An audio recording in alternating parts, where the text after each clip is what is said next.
I would love to be. or earlier. Mhm. We should list you.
Is that a corn? Oh, there it is.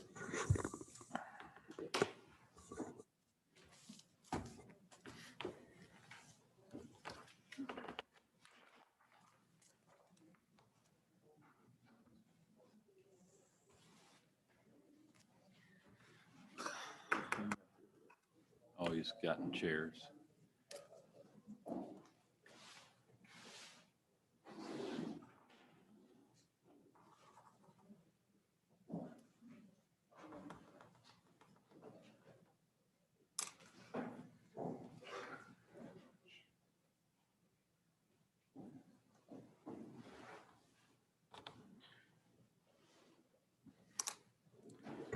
Okay, we'll call to order the regular council meeting for Tuesday, April 20th, Nisswa City Hall. We will, if everyone please join me for the Pledge of Allegiance. I pledge allegiance to the flag of the United States of America and to the republic for which it stands, one nation, under God, indivisible, with liberty and justice for all. Okay, everyone on the council should have a copy of an amended agenda, and I believe it was posted out in front.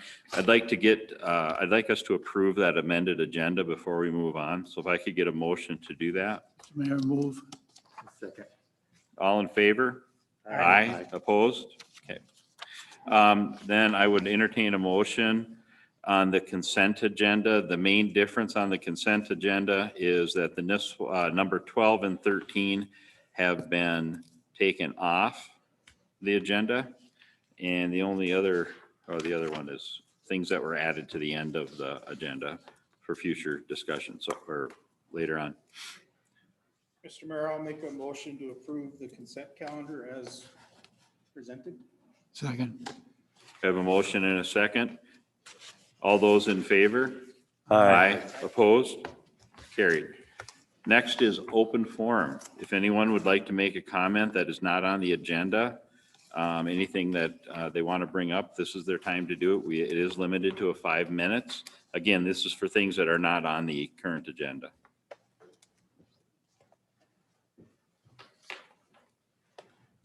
Okay, seeing none, we'll close open forum. Report, City Administrator. Thank you, Mayor Rand. Good evening, members of the council. Tonight, I just have one quick update. I wanted to provide some information to the council about how things are going at the legislature. We have about 4 weeks to go right now. And some of the highlights, if you will, most of the bills between the Senate and the House are pretty far apart.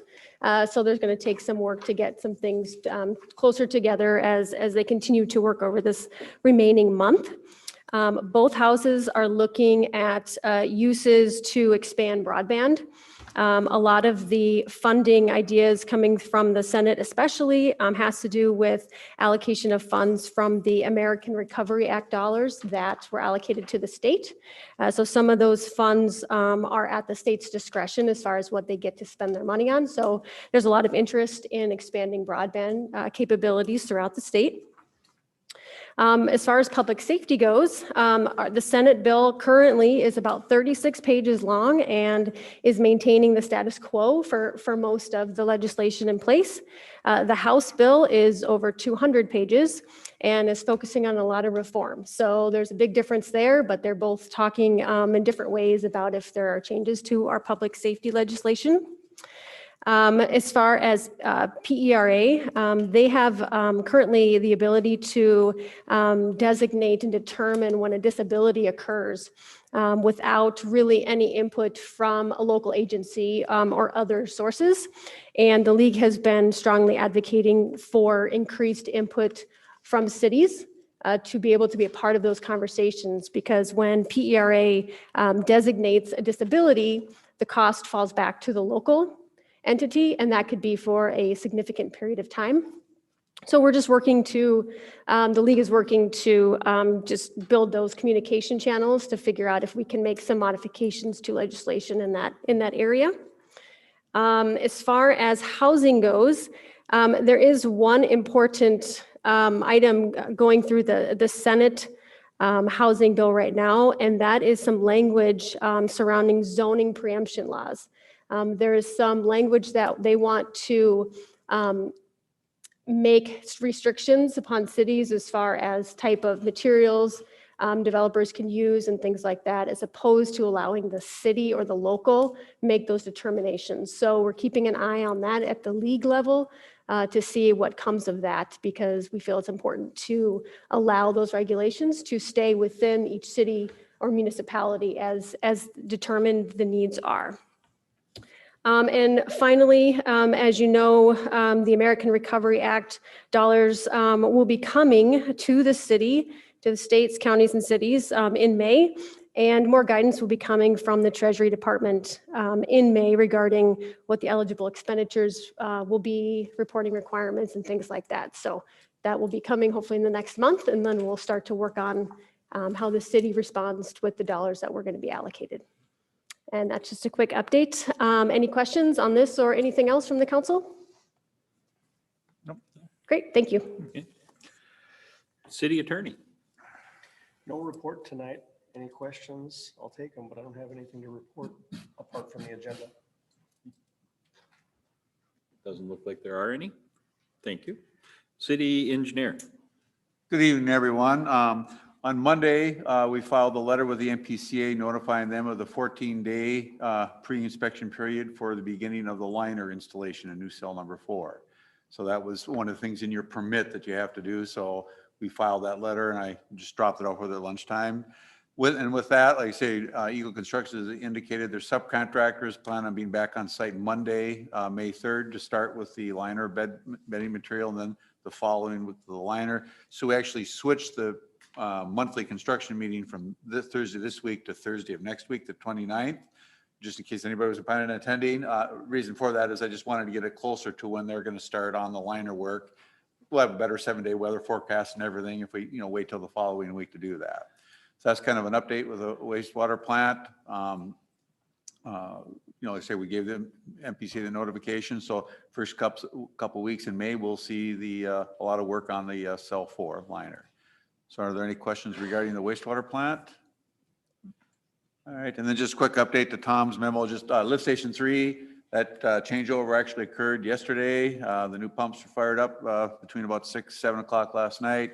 They're still working, temporary bypassing to that, but by the end of this week, the new lift station in the work will be done, and then they'll be cleaning up. So, but officially as of last night, I stopped there on the way here and have about 1 hour was put on your new pumps last night over the 24-hour period. So good, good low flows. So this is the time we're doing it, but like I say, that project is also proceeding. So if there's no questions for that, that's all I have. Good. Anyone? No? Thank you very much. Okay, so we are on to new business. E1, planning and zoning, rezone recommendation from open space residential to shoreland residential. Brittany? Thank you, Mr. Mayor and Council. The Planning Commission is forwarding you a split vote recommendation of denial for a rezoning of a 26.56 acre parcel. It is currently zoned open space residential. The request is to go to shoreland residential. There does seem to be some confusion on what this truly means, so I wanted to provide some more details on what we're really considering tonight. Sure. As the property sits, it is developable. If they were to do a CIC, they could get roughly 18 units in there. I have not evaluated that CIC document. However, I have spoken to Mr. McCormick about it. He's familiar with our ordinances. I have no reason to doubt that that is what they could do. My recommendation was for approval, given it's surrounded by shoreline residential, as well as the neighboring property to the east was actually rezoned from open space residential to shoreline residential within the last 5 years. If you have any questions, please let me know, but that is my synopsis. Also, this is not to approve any construction, any division of property, anything like that. That will all come down in the preliminary plat process. The preliminary plat process will require a stormwater management plan. I've spoken with the developer. He is informed that we will be requiring a environmental assessment, an environmental impact worksheet, as well as wetland delineation, bluff evaluations. All that will be addressed in the next step. Okay. Any questions? Just to comment that I think that some of the people here still don't understand what would happen to that parcel of land if it were rezoned, and what would it be like if it stays the way it is. Could you go over that again, make sure very, very clearly so they understand how many units can we put in there right now and how many wouldn't be?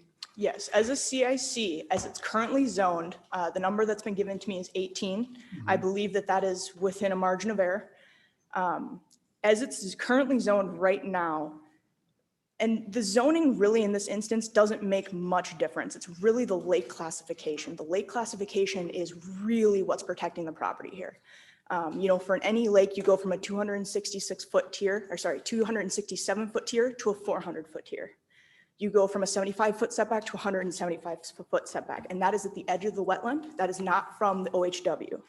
And that would affect the tiers in this instance because of the large wetlands on both lake sides.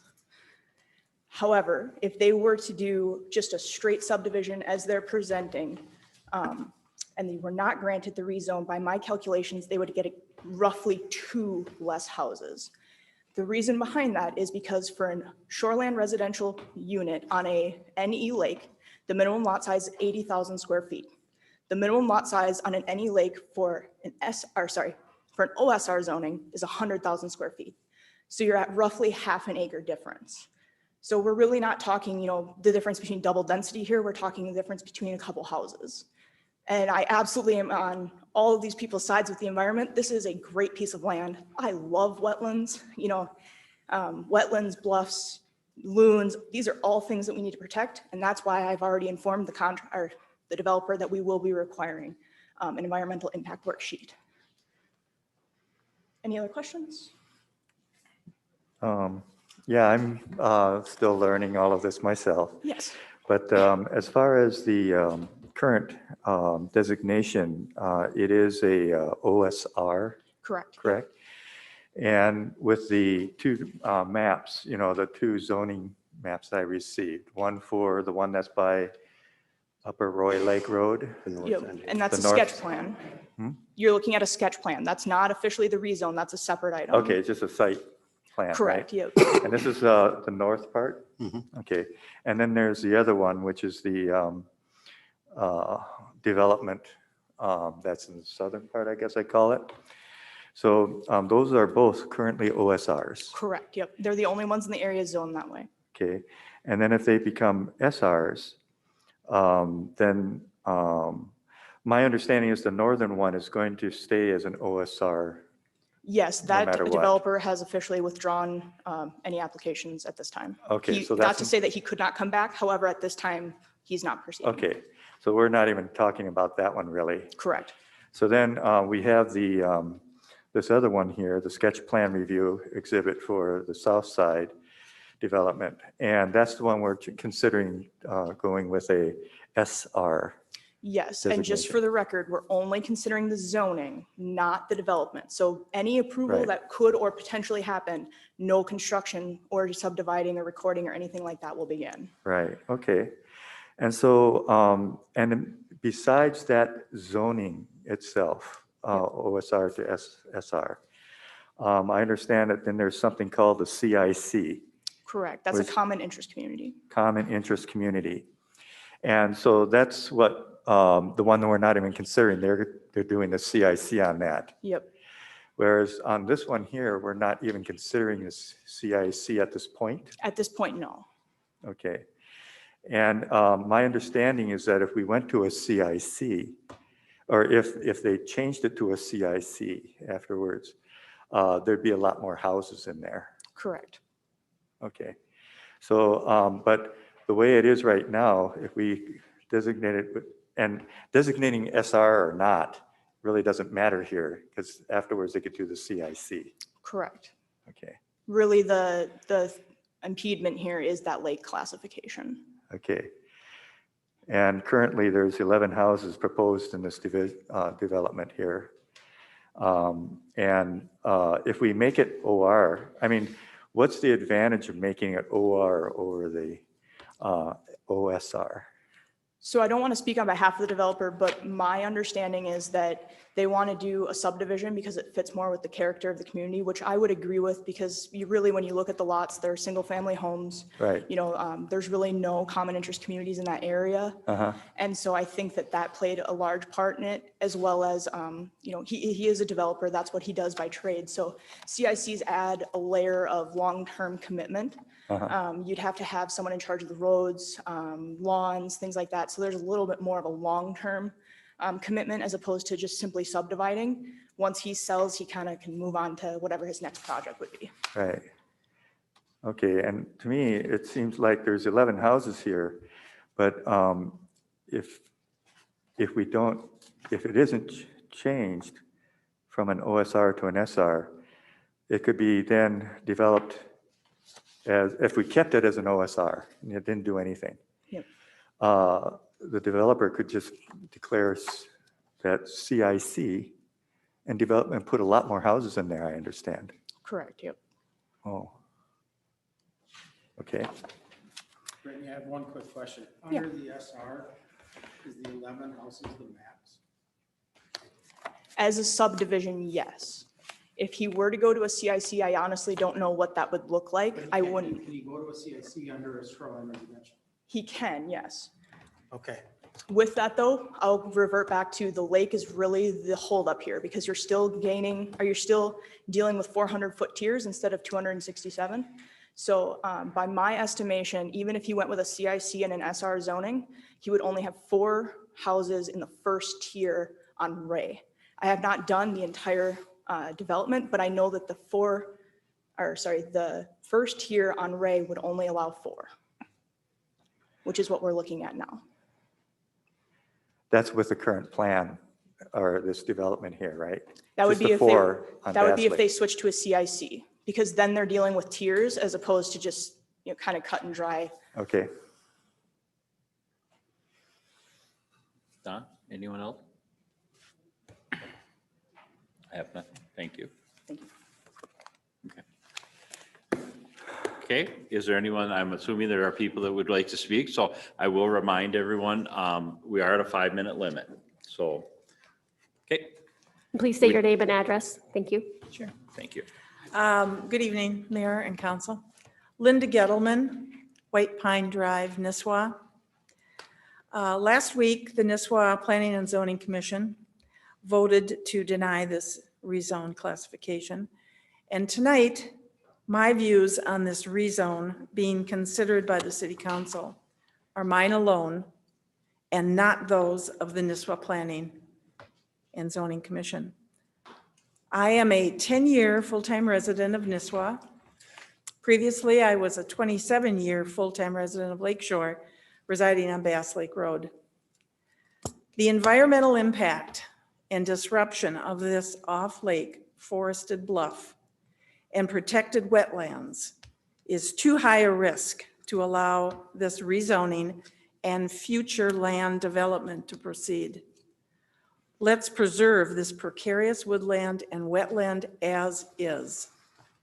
The 2030 Nisswa Comprehensive Plan should be your environment guiding light on issues such as this one. Quote, with nearly 4% of the land area as designated wetland, the city of Nisswa must protect shorelands with natural buffers and encourage responsible future development that won't damage lake health or appearance and promote better alternatives for building and landscaping practices throughout Nisswa area lakes. End quote, pages 13 and 15. Another goal of the plan, quote, maintain forested tracts that provide habitats and catch and filter rainwater that are one of the defining characteristics of the city, and they need to be maintained in a healthy state, unquote, page 18.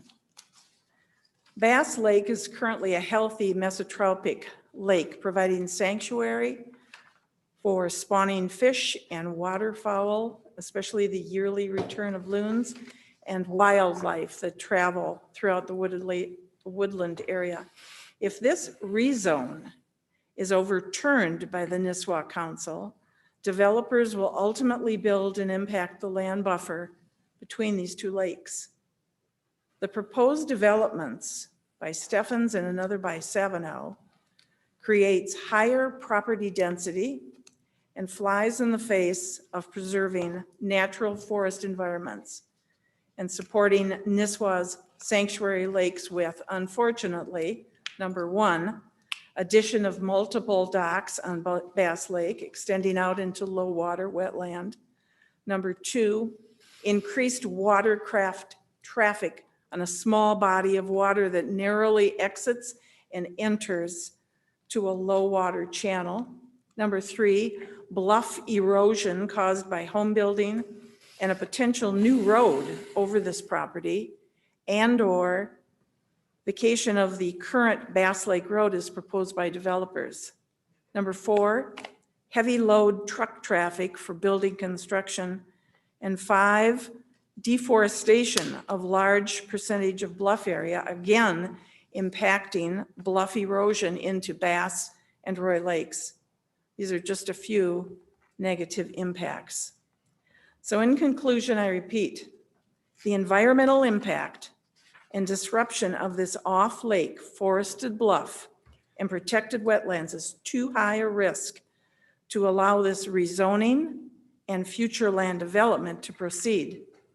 Let's preserve this precarious woodland and wetland as is. Thank you.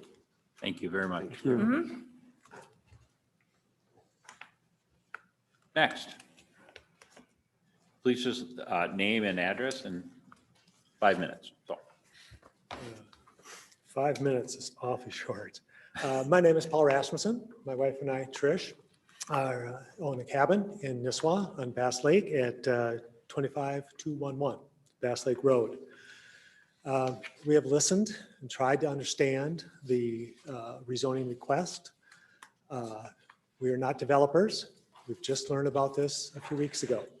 Hence the extreme disadvantage the neighborhood, the community has over the developer who has been working a long time with the city planner on this project. What we know is that the developer is kind of threatening us. He's telling us that unless he gets his rezoning, which he wants to put 11 units on the land, he will go and build 18 units. So you better let him do this. You better allow the rezoning. He is allowed 18 units. Why does he want the rezoning? Because it allows him to get 4 lake lots on Roy Lake. I think now probably doesn't be able to, it's probably just 2.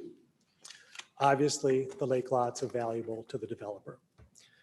The CIC, I don't think it's just a given, is it? Don't you have to approve that here at the city? As Linda just described, all the issues, some of the issues that are going to be involved with developing this highly sensitive, environmentally sensitive land.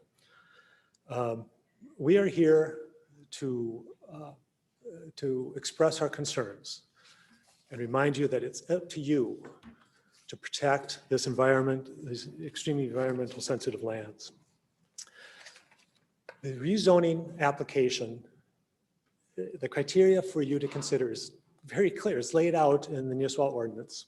There are 15 criteria that you have to consider before you can approve a rezoning request. The developer application and the staff report lists the criteria, but doesn't give you any basis in which to determine whether the criteria has been met.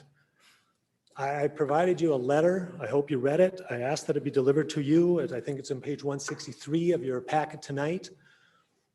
I go through the 15 criteria and I don't see any of them being met. And in fact, I think none of them are met for many of the same reasons that some of them that Linda talked about. I think most of the residents here were discussed with you. Now, if this is a ploy of the developer to somehow sneak by a zoning change on us and we don't understand the ramifications, okay, perhaps that's what's going on. But I think we look to you to help protect this land and help protect the interests of the entire community and the entire city of Nisswa. I would say a zoning change is not necessary. The land can be developed. What's going on? Why is the change being requested? If it's because he wants to develop put fewer homes on the lots, on the parcel, fine, great, we would love that. I think that would be more sensitive to the land and more conducive and more consistent with the needs of the area. Bass Lake is a natural environmental lake. It's very sensitive. It's the only one on the Gull Lake chain. Half the lake is not developed. It's not developed because there's a reason for that. The land is not developable. It hasn't been for years. To get to the lake, you have to build a long boardwalk through the marsh, the wetlands. a long dock out through the muck in order you can get to deep enough you can even get a boat. You can't get your canoe through a lot of the area. They know that.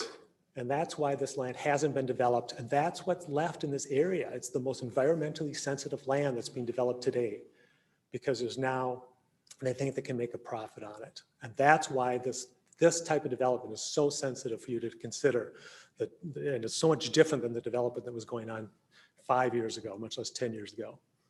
I'll try and compare it to the land around it. It was developed 50 years ago, with the smaller lots and so forth. You can't compare what just because the land next to it is zoned differently. That's not a reason to change the zoning. The land is on a bluff overlooking 2 lakes, one of which is a natural environment lake, extensive wetlands. To put a high density developments in this area, it just makes absolutely no sense. It makes no sense for the long-term interest in Nisswa, for the important vacation land area that we try and protect, and the entire health of the Gull Lake chain. We ask you slow this process down. What's the hurry? If we don't understand what's going on, we have to step back and ask the questions tonight. I know why the developer wants to get the issue rushed through and get an answer and to start developing right away. Obviously, the more time you have, the more concern there will be from the city, from the residents. Obviously a concern. Okay. So I just I ask you to reconsider, or to let the rejection of the zoning or the application stand. The developer has time to resubmit it if he needs to, or at least delay your decision until we have more information on what's really going on, and we can address some of the very significant environmental concerns that we have. Thank you. Thank you. Thank you. Hi, good evening, gentlemen. I want to first thank you for having a chance to be heard.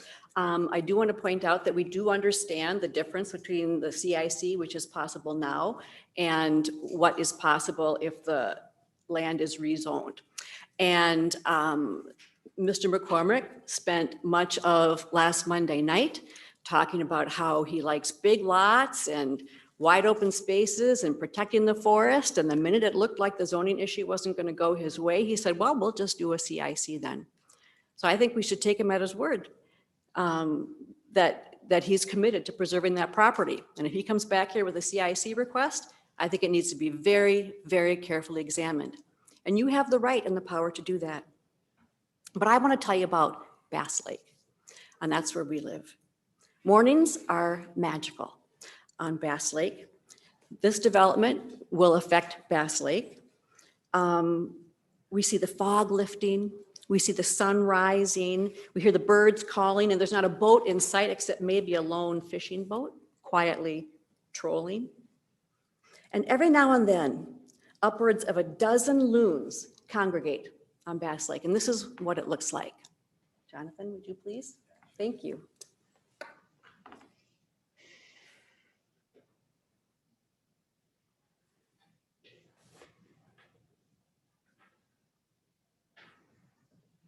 Thank you, Jonathan. That's great. Because I most often saw scenes like this on Sunday mornings, and because I'm the praying type, I got to calling these congregations Loon Church. Now, I recognize that loons don't really do church, but it's very sacred what we see. But they are doing something special, and it's called a social gathering. Dr. Walter Piper of the National Loon Center says there are a number of reasons that loons gather, and one of the most important is that they're trying to figure out if this lake is a safe place to start a family, to set up a household. And Bass Lake always has been a safe lake. And I'm asking you to keep it that way. So this is a photo of a loon gathering, and it was taken by Sheila Johnston, also known as the Loon Lady. And guess where that photo was taken?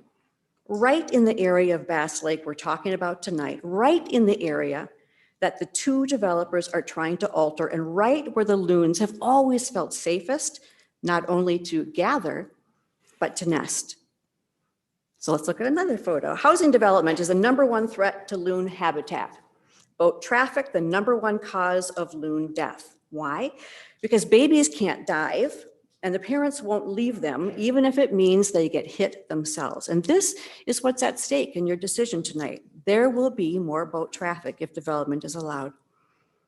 Developers have said they'll protect the bluffs and the wetlands by following Nisswa ordinances. We're just not convinced. Sure, they'll have to meet minimum setback requirements, assuming those are enforced, but notwithstanding, walkways, docks, boat slips, increased boat traffic, all of these things will fundamentally change the nesting and gathering area. One last picture. So this is a loon nest, again photographed by Sheila with a really long lens, so she's not up close disturbing the loon. You can see it's a really fragile thing. It's not hardy like a beaver dam. Construction to boat docks and walkways will disturb it. Extra boat traffic certainly can destroy it. Already there's enough concern about loon loss in Minnesota that the National Loon Center is sending a team here to figure out what's going on. And I hope when they get here, Bass Lake is still the safest place for loons to nest and gather. The city planner has told us that the local DNR conservation officer is okay with these projects, but again, we're not convinced. In fact, in an email to me, Danielle McNeil explained she'd only seen preliminary plans, had talked to one developer about one issue. It is in fact way too early for her to decide or review and make recommendations on these plans. And even if she does, the scope of her review will be limited. By no means will this be a complete impact study. We need to know much more about the ways in which more houses, more people, more cars, and more boats will affect the lake, land, and wildlife. Cutting down trees, adding impervious surfaces dramatically increases runoff. And according to a DNR official, that runoff will be a problem even if there are stormwater management systems. And we need to know exactly which species call this area home. For example, the DNR confirms there is a rare and endangered species of fish in Bass Lake. The pug-nosed shiner, I love that name, is especially vulnerable to a reduction in water clarity, which will be a problem if this area is developed. Many birds, though numerous, are protected species. They're going to lose habitat. And we should talk turtles. A Bass Lake resident believes he has seen the endangered Blanding's turtle on his shoreline. Increased road traffic is the #1 preventable cause of danger to turtles, common or endangered. You are the people who can insist that all of these questions get answered, whether he comes to you with the CIC or comes to you with 11 houses. You are the people who have the power and responsibility to require not an environmental worksheet, but an environmental impact study. Much more rigorous. Now is the time to do it. It's way too late after the bulldozers arrive and the trees start to fall and the loons start to cry out. That danger is coming. Thank you. Thank you.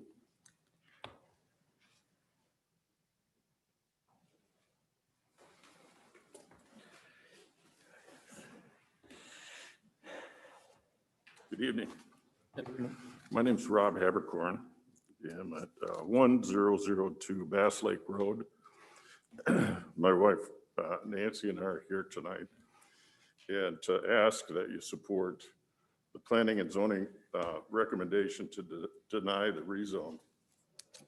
It's really not fair to follow Linda and Paul and so I would just have to say I agree with what they've said and where they're going.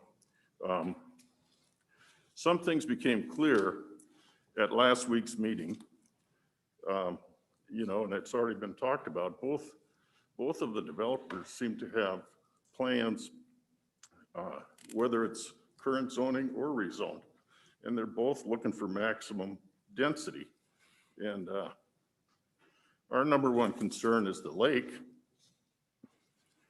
And if that same desire for density transfers over to the lake, is there a potential for 21 boat lifts to be put in that area that the loons were, with the big boardwalk docks?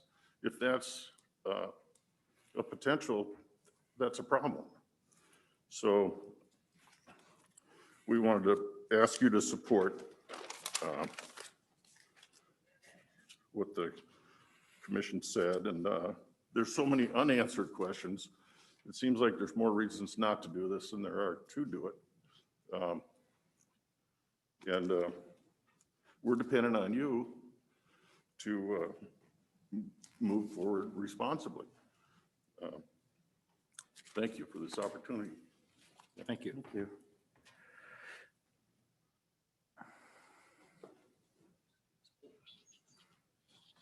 Hi, I'm Chuck Herrig. I'm the chair for the Gull Chain of Lakes Lake Association, or known as GCOLA. I'm asking for you to protect the crown jewel of lakes in our area of the Gull Lake chain by denying this request to develop on Bass and Roy Lake. In my 6 years as board member for chair of GCOLA, I've heard differing viewpoints on how we should manage or not manage water quality on our chain. One viewpoint is we should accept the Gull chain as the Lake Minnetonka of the north. We shouldn't try to protect its waters from shoreline development or be concerned about the trend towards bigger and bigger boats and their impact on the environment and water safety. Every development opportunity means revenue for the developer and certainly tax revenue for the city as well. The opposing viewpoint, which GCOLA and I believe the city of Nisswa share, is we should maintain the highest quality water possible. This means protecting what wild spaces we have left, including Bass Lake, which, as was mentioned earlier, the only natural environment lake on the Gull Lake chain. Our GCOLA environmental chair, Robert Eliason, wrote a letter included in your packet that speaks to the current and potential impact of boat traffic based on additional boats. So it's the letter in your packet with the GCOLA letterhead, so take a look at that. And also the impact on shoreline erosion on Bass Lake and the channel running towards Roy Lake. Back in 2015, the Star Tribune wrote a series of articles. It was the front page news, August 7th, 2015, loving our lakes to death. Anybody remember that?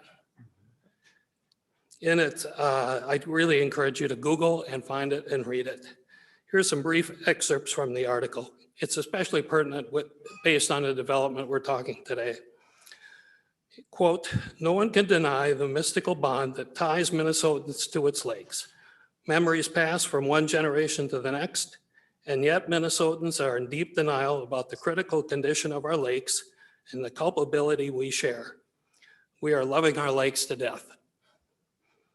Agriculture has drained and poisoned the prairie lakes of southern Minnesota, and a similar fate awaits the heart of lake country, which are the thousands of homes clustered around lakes in Brainerd, Alexandria, and Detroit lakes in central Minnesota. It's not the crush of shoreline development alone by itself that's killing them, but it's the reckless way that shoreline development has been allowed to proceed. It's death by 1,000 cuts. It's been a gradual transformation that most people simply regard as progress." End of quotes. I'd like to end with a letter written by Dorothy Whitmere, who is a volunteer lake steward coordinator for GCOLA. Her letter didn't make your packet, and it has great information, so I'd like to read it to you now. She's writing to ask your denial for a proposal to build development on Bass and Roy Lakes. The Lake Steward Program of GCOLA is an initiative for clean water, healthy habitat that enlists lakeshore owners to make their properties lake-friendly by actions such as adding buffer zones and stopping fertilizer and pesticide runoff. To my surprise, she wrote, the Lake Steward Program became immediately successful upon its launch in May 2019. There are now 51 Lake Steward properties around the Gull Lake chain. Data from the MPCA and DNR show that Gull Lake needs to reduce phosphorus loading in the watershed by 815 pounds per year in order to maintain current water quality. She's going before the city of East Gull Lake to propose to new property owners who she can't reach because they're not GCOLA members to make their properties more lake friendly, which is a great effort. If successful, she hopes to meet with you, the Nisswa City Council, on the same topic at some point. By state law, Shoreline Management Act Natural environment lakes have tougher restrictions on development compared to other lake classes. And this is for a good reason. They're vulnerable lakes, as you've heard, and development there not only threatens these vulnerable lakes, but it also threatens lake downstream such as Gull. Failure to protect our channel lakes would have a terrible repercussion on the city of Nisswa and other communities in our lakes region. And once lakes become impaired, there is a point of no return. They cannot be saved.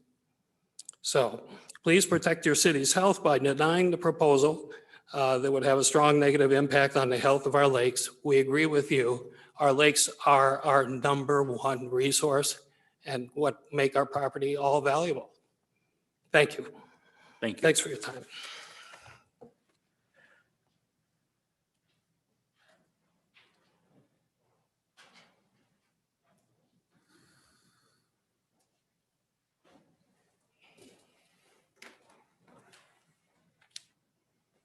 Thank you. Kevin McCormick, Land Design Solutions, 11821 Lake Trail, Cross Lake, Minnesota. Thank you very much. What we're proposing, and one of the questions we were asked at Planning Commission is, how does this development or this rezoning keep the up north feel? Well, it's very true. I do like big lots. We're talking about 8 riparian lots, not 11, 8. It's true.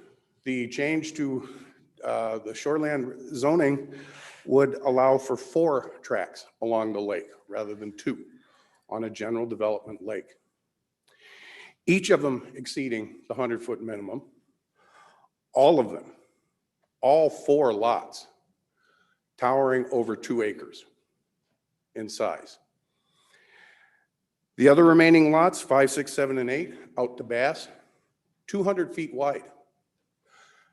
Darn near 2 acres on all of them. I think we have one that falls 1.87. 9, 10, 11, no access to the lake, ever. They're non-riparian lots. That's it. Those are big lots. That's why we wanted the change. I'm not a fan of the fishbowl. Not a fan at all. You've heard that said. As we look at Upper Roy Lake Road, all the way down to the end of Bass Lake, everybody has what they want, but that's the end of it. Do you realize there are 8 lots that meet or exceed what we are proposing in a 2,000-foot distance as the crow flies into Lakeshore? 8 of them. 48 can't come close to what we're presenting here. 48 of them can't come close to what we are presenting right here on this proposal. As a matter of fact, 18 of them cannot even meet today's standards. They're legal non-conforming lots. They're not even 100 feet wide. Travel down that lake. How many rain gardens do you see? How much stormwater protection do you see? Very little. What we're proposing are 8 riparian lots in a new zoning district that you've heard staff fit your comprehensive plan. It's the logical order of things. One of them was rezoned within the last 5 years. This is the up north feel that we were intending to find. 11 lots, 8 to the lake, private roads, big lots, protected by your own ordinance. It appears to me that everyone here tonight that is against this doesn't believe that we have the wherewithal to follow our own ordinances, or that we even know what they are. I say 30 years being here and doing this, that's a bad statement to make. It's not true. It's not true.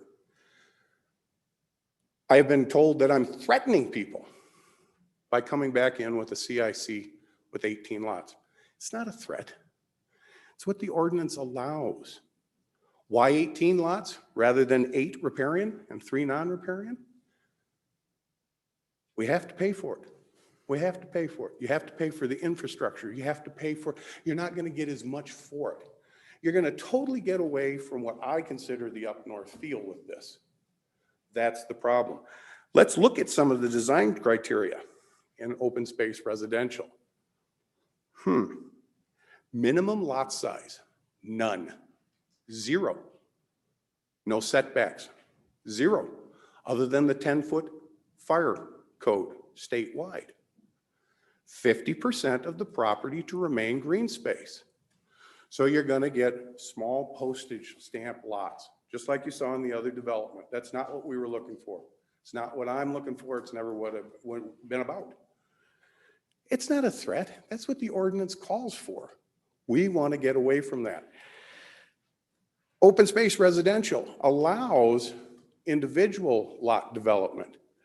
Even those lot developments require 100,000 square feet, 200 feet wide. The only lots that are riparian that don't meet that standard would be the proposal for the general development lake, the 4 lots. And again, let me run those down: 2.57 acres, 2.11 acres, 2.04 acres, 2.56 acres. Those are pretty big lots. All of them are protected by the Wetland Conservation Act. All of them are protected by bluff setbacks, tree harvesting. Even this nonsense that we're going to come in and wipe out bluff trees, it's not allowed by your ordinance. These are laws. There's no threat to this. This is likely what is going to happen just because of the cost of land. So when we're talking about this, I want you to think about this just a little bit. Everything around it is shoreland residential. You've had a change in zoning within the last 5 years. You have 48 lots that are substandard to what we're proposing here with this zoning change. It's logical, it's environmental, and it's the right thing to do. All of these issues of environmental, those are valid issues. I've never walked away from one yet. Matter of fact, may I finish? No. As a matter of fact, when we talk about this, we've already ordered from the DNR, the endangered species list. We're moving forward. We're moving forward as the ordinance allows. It's not a threat. It's not holding anyone over a barrel. What we're proposing with this rezoning is logical. Large lots, easy lots, private roads, city doesn't need to maintain them. We're not subdividing into bluff areas. We're not allowing any of that activity that you're hearing. And all of these other activities, as far as environmental concerns, that is outlined in your ordinance. Historical sites, endangered species, wetlands, soils, sewers.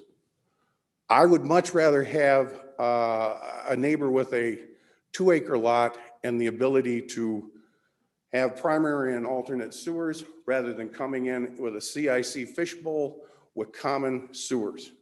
They're problems. Common wells, they're problems. There's more problems to those in their upkeep and their maintenance than what we're proposing. So I thank you for your time tonight. I hope you can come to a decision that makes everyone happy. Thank you again for your time. Thank you. Thank you.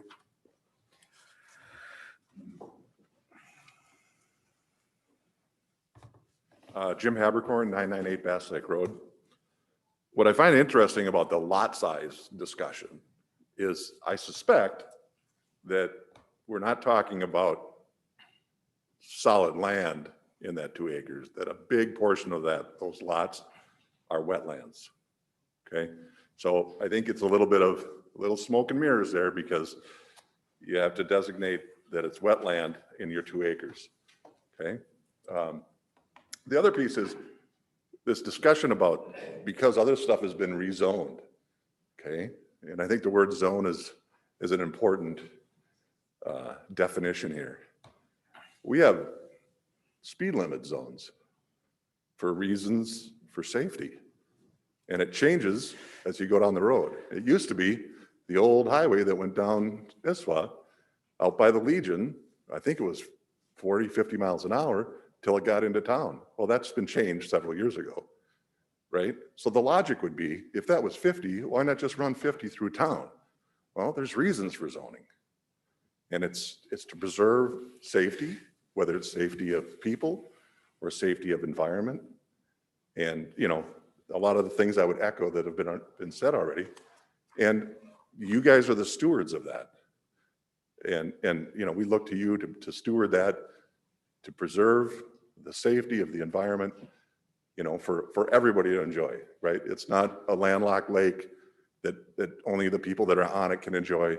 It's enjoyed by people, you know, from all over the chain that come in there and enjoy it. So I think, you know, proceed with caution, just like a school zone. Thanks. Thank you. I'm sorry, can I just ask one last quick question? I don't think I used my entire 5 minutes. So Mr. McCormick just spent a lot of time talking about how CICs are problematic and frankly undesirable for the city, for the residents, and even for the developer. So my question for you is, are you planning on proposing a CIC despite all of that if you don't get this zoning change? And if so, why? We want to go down that road? I don't think, I think we're getting everyone's comments today for us to make a decision. So we and appreciate your point. Thank you. Is there someone else that, sir?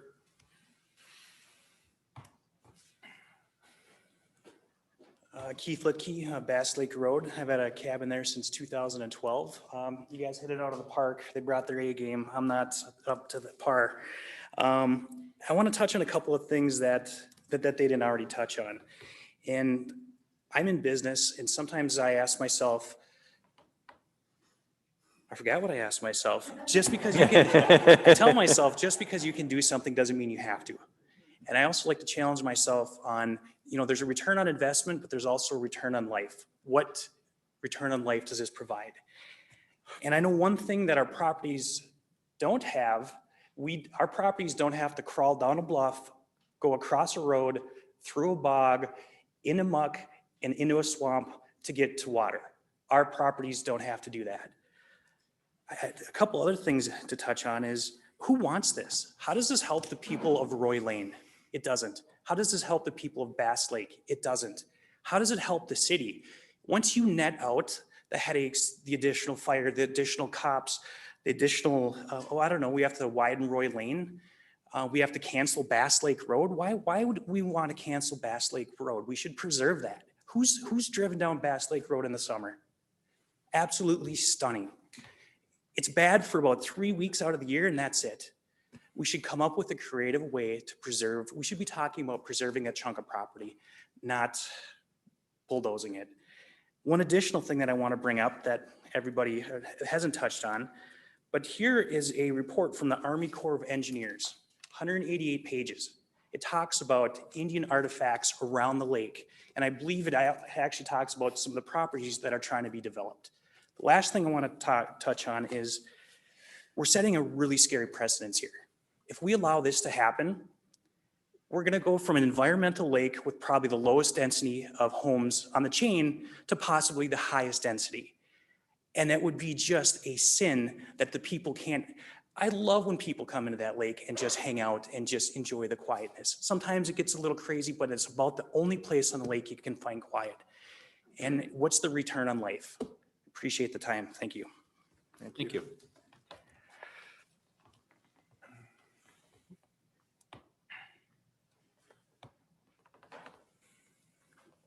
My name is Charlotte Philhauer, and I live at 25624 Roy Lane. I don't have a lot to add. I just want to say that we've had all the Bass Lake Road people here, and I want you to know, all of you, that we support the Bass Lake. It's just not a bunch of Bass Lake people trying to be selfish with their own property. I commend all their things that they're saying. I've lived up here less than a year. I moved from the Twin Cities. I've become a hermit during COVID, and I walk that Bass Lake Road with my 2 German short hairs. And last summer, when we bought, I never went down Bass Lake Road before we bought Roy Lane. And when you go down Bass Lake Road, that's like a religious experience. And if anything, that should be part of the city of Nisswa's attraction. Like, every visitor should park their car somewhere else and walk down Bass Lake Road, because that is what represents why people want to be here. Whether it's to shop our shops or to go to our restaurants, this is what we need to keep. And I think that's evident here. We have a 15-year-old Larson 24-foot boat. We rarely go into Bass Lake. You know why? Because we don't want to ruin the habitat that's in there.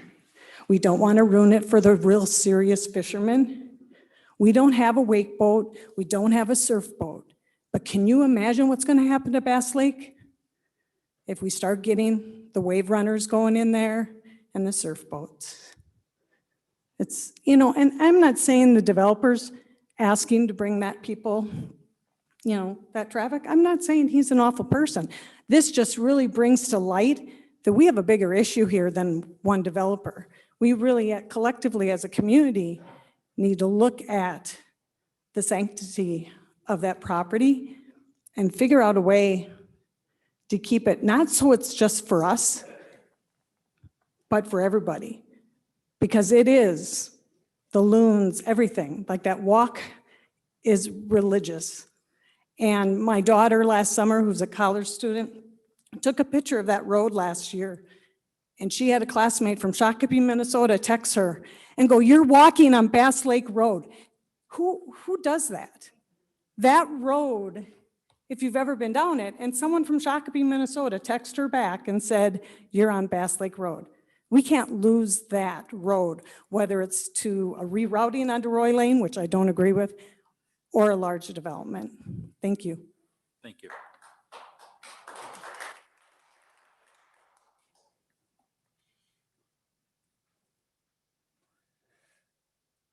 Okay. Oh, here we go. Yes, sir.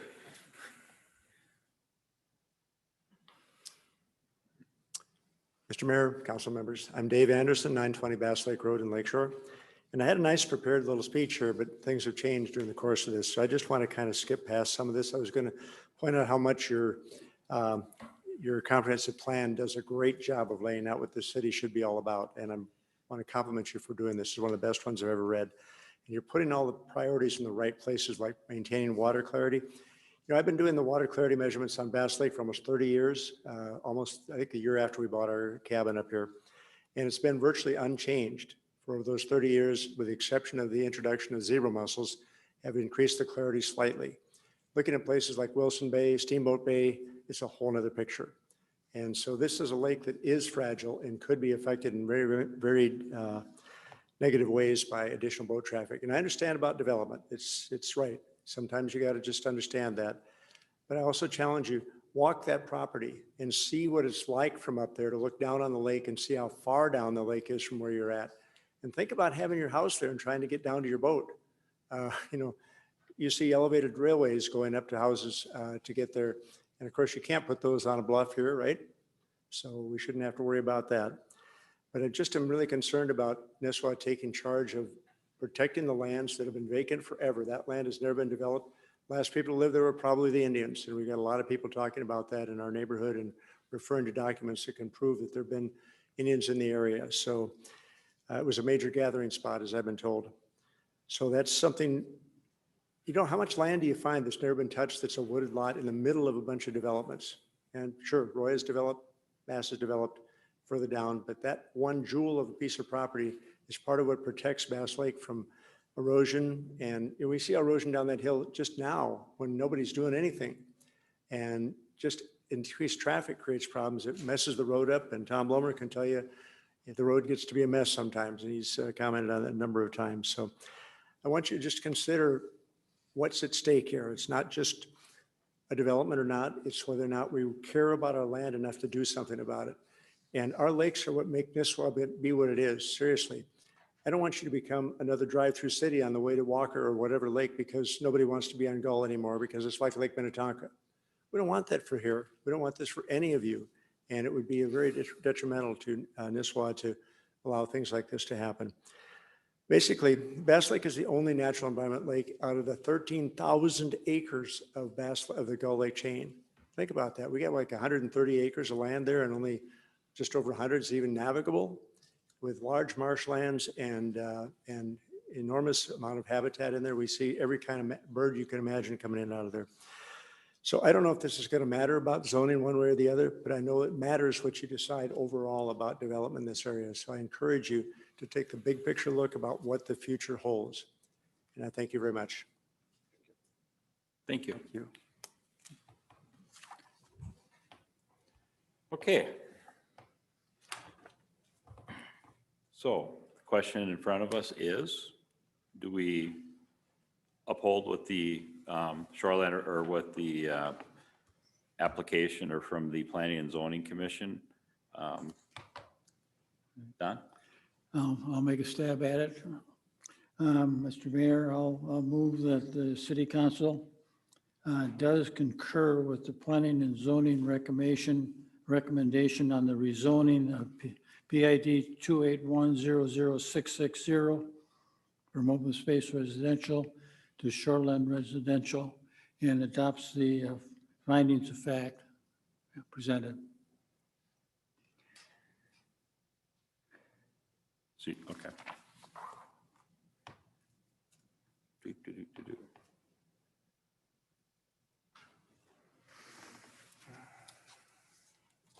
Do I have a second? Can we get the motion read back to us? The motion is just to concur with the planning and zoning recommendation. And the recommendation was to deny. Staff recommendations? Staff recommendation to move it to. No. No, the he's saying the planning recommendation and of the zoning Planning and Zoning Commission was deny to the deny. request. To deny, okay, Yep. just so I'm straight. Can I get a second?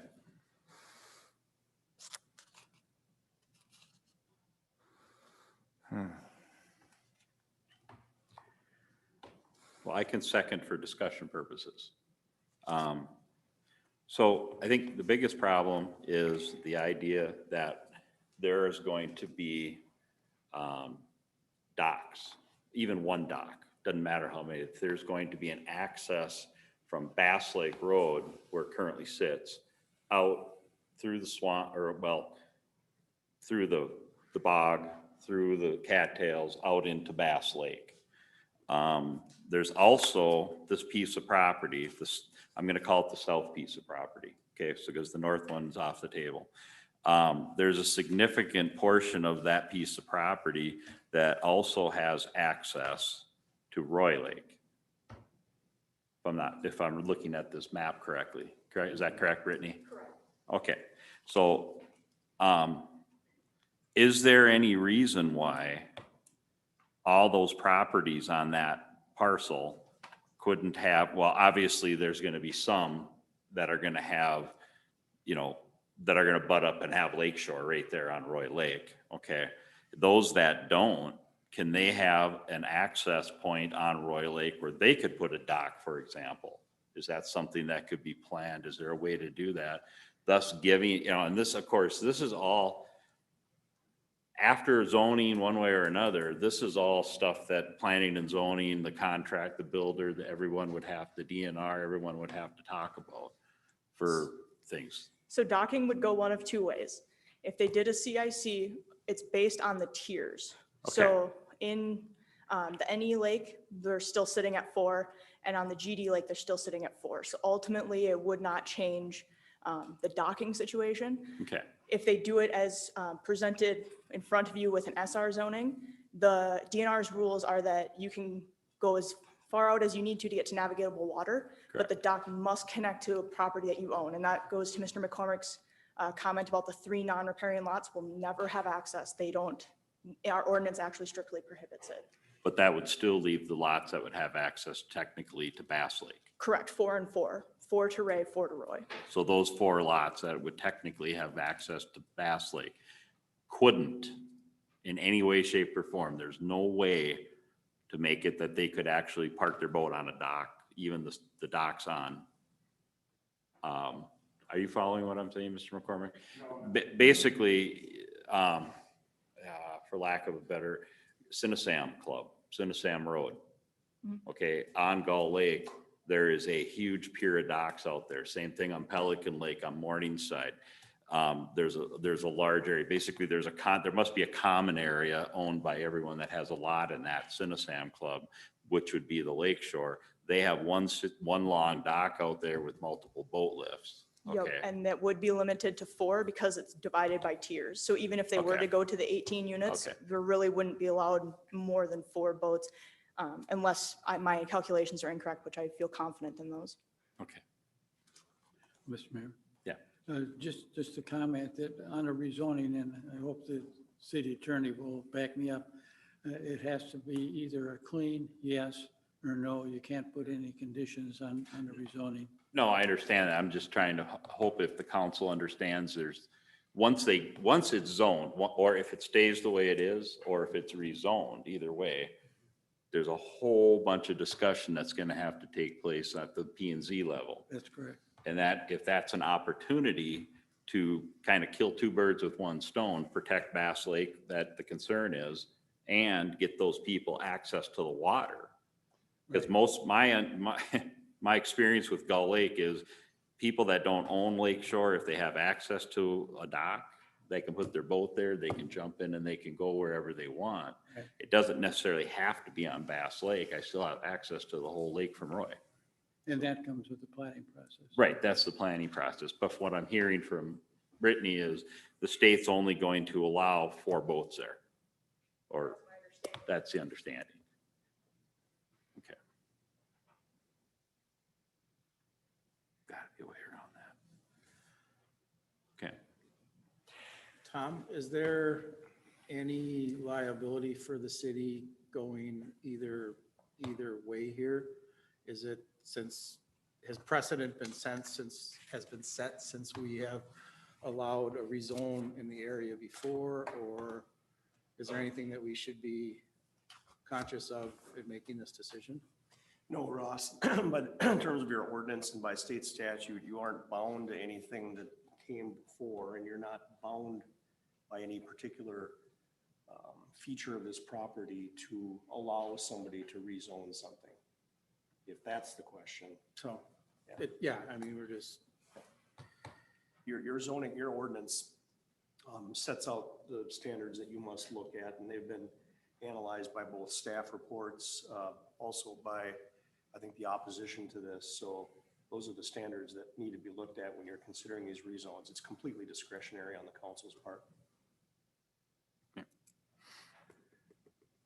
Mr. Mayor, I was hearing from a lot of the different comments that there should be no development. Right. Whatsoever. My understanding is we can't stop the development. It's either going to be an OSR or a SR. Is that correct? You can't stop it. Correct. That's my understanding. If I'm wrong, Brittany, please stop us and tell us. No, that is correct. That's If a subdivision request were to come forward, regardless of the zoning, regardless of lake classifications, anything, if it meets the ordinance, we are pretty tightly bound to approve. There's some instances that you can deny, but generally, if it meets your ordinance, it gets creative, I'll say, for denial. Okay. Mr. Mayor, if I may, there's been a lot of conversation here so far by all presenters about what alternatives could happen if this rezone isn't allowed. And I just caution you not to go too far down that road. It's a natural thing to think about what might happen if this isn't approved or if it is approved, but your ordinance sets out the standards that you need to look at and to evaluate in these applications, and to throw into the mix of that other considerations like what will happen with a future application that we're not considering tonight. It's just not a place you want to go. Thank you. Okay. Mark, did you have anything? My concern, one moment, but my concern is that, and believe me, it's not a threat. I know how this works because it happened right behind my house. We had a subdivision proposed behind our house that had 50 plus, I think at one point it was 57 units on 11.5 acres of land. It didn't fly, but at this time, that piece of property was zoned downtown commercial, which means there's 0 setbacks. They can go wall to wall with enough room to get between them to work on the siding. That's all you needed to have. and the whole 9 yards. It was rezoned to a residential, I can't remember if it was rural residential or urban residential. And now there's homes going in there, but I believe there's like 21, thank you, 27. And the builder that's doing it is done an excellent job keeping a buffer.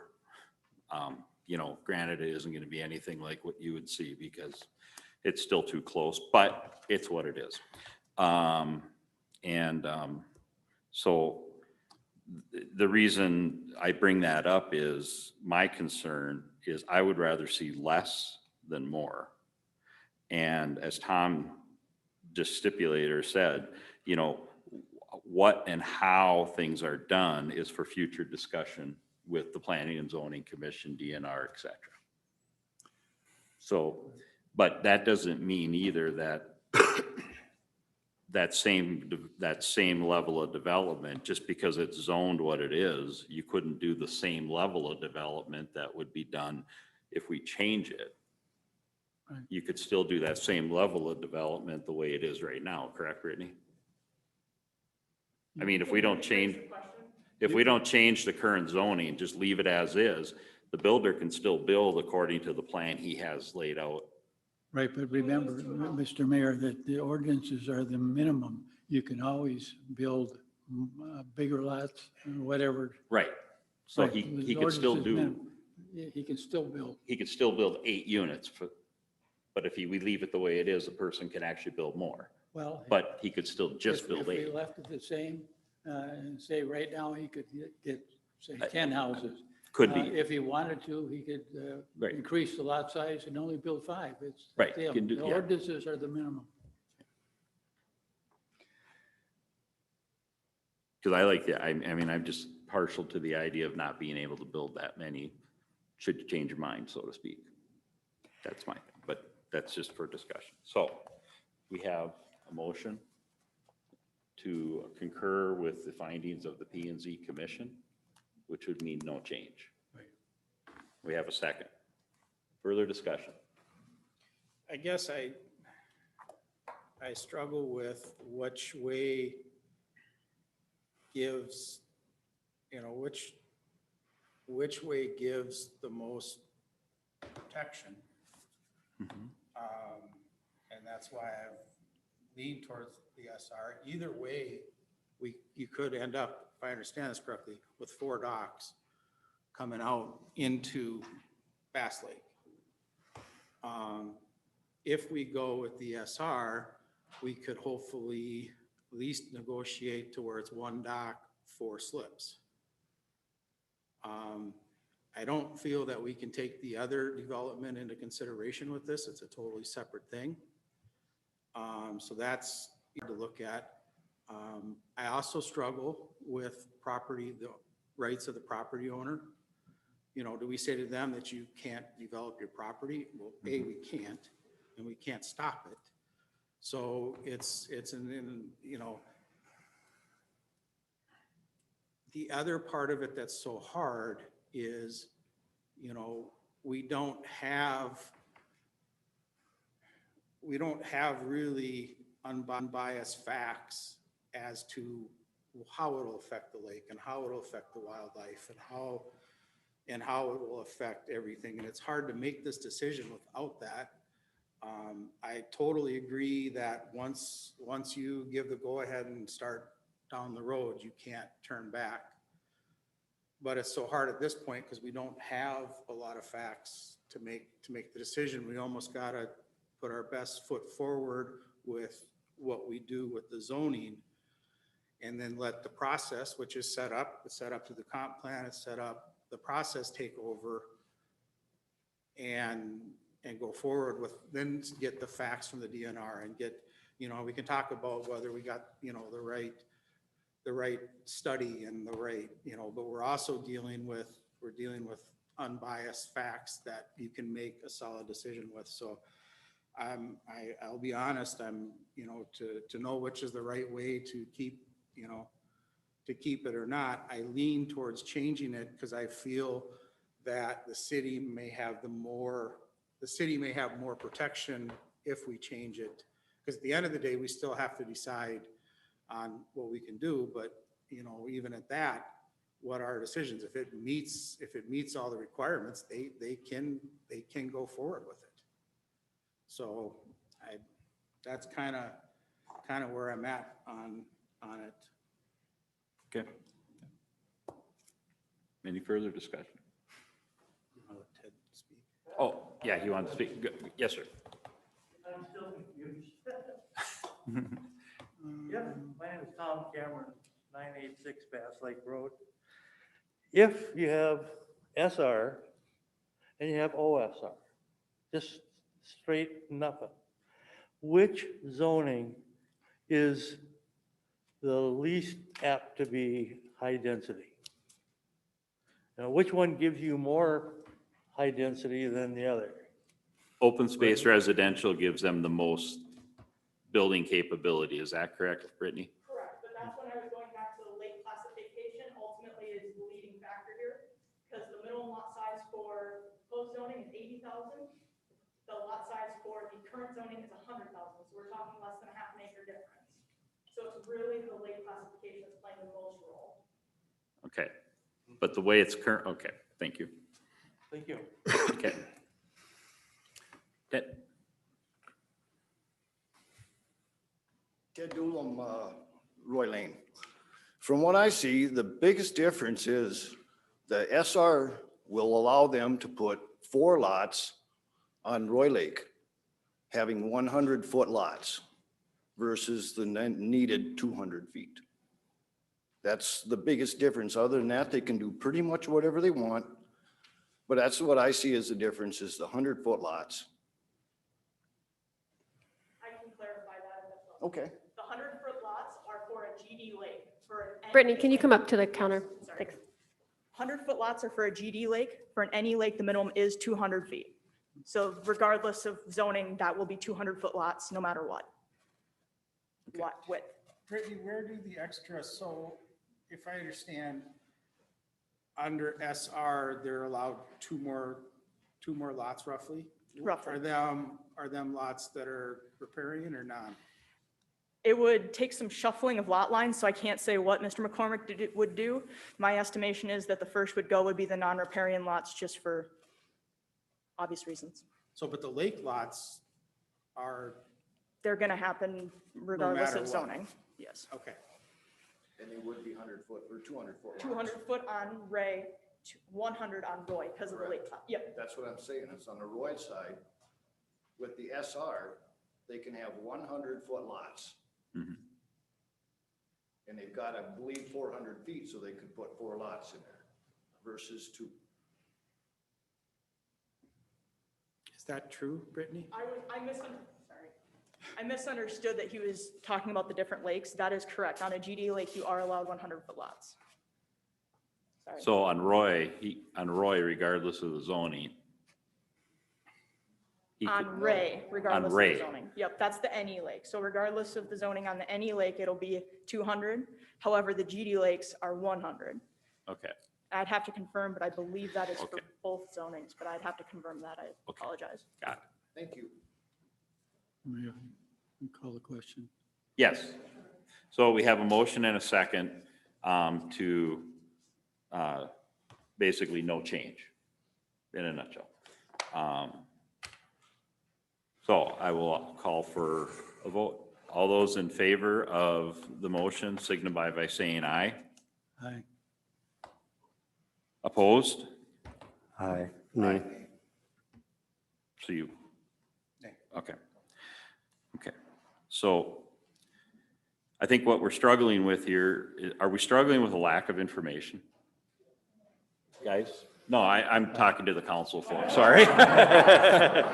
Or because I struggled the same thing with homeowner or landowner rights and where it lies. And where I'm at is landowner rights, and I think you all should have the right to do with your land, but obviously within restrictions. But I also struggle that the question is rezoning, and I think we have an opportunity. once we make that decision, then it comes back to planning and zoning.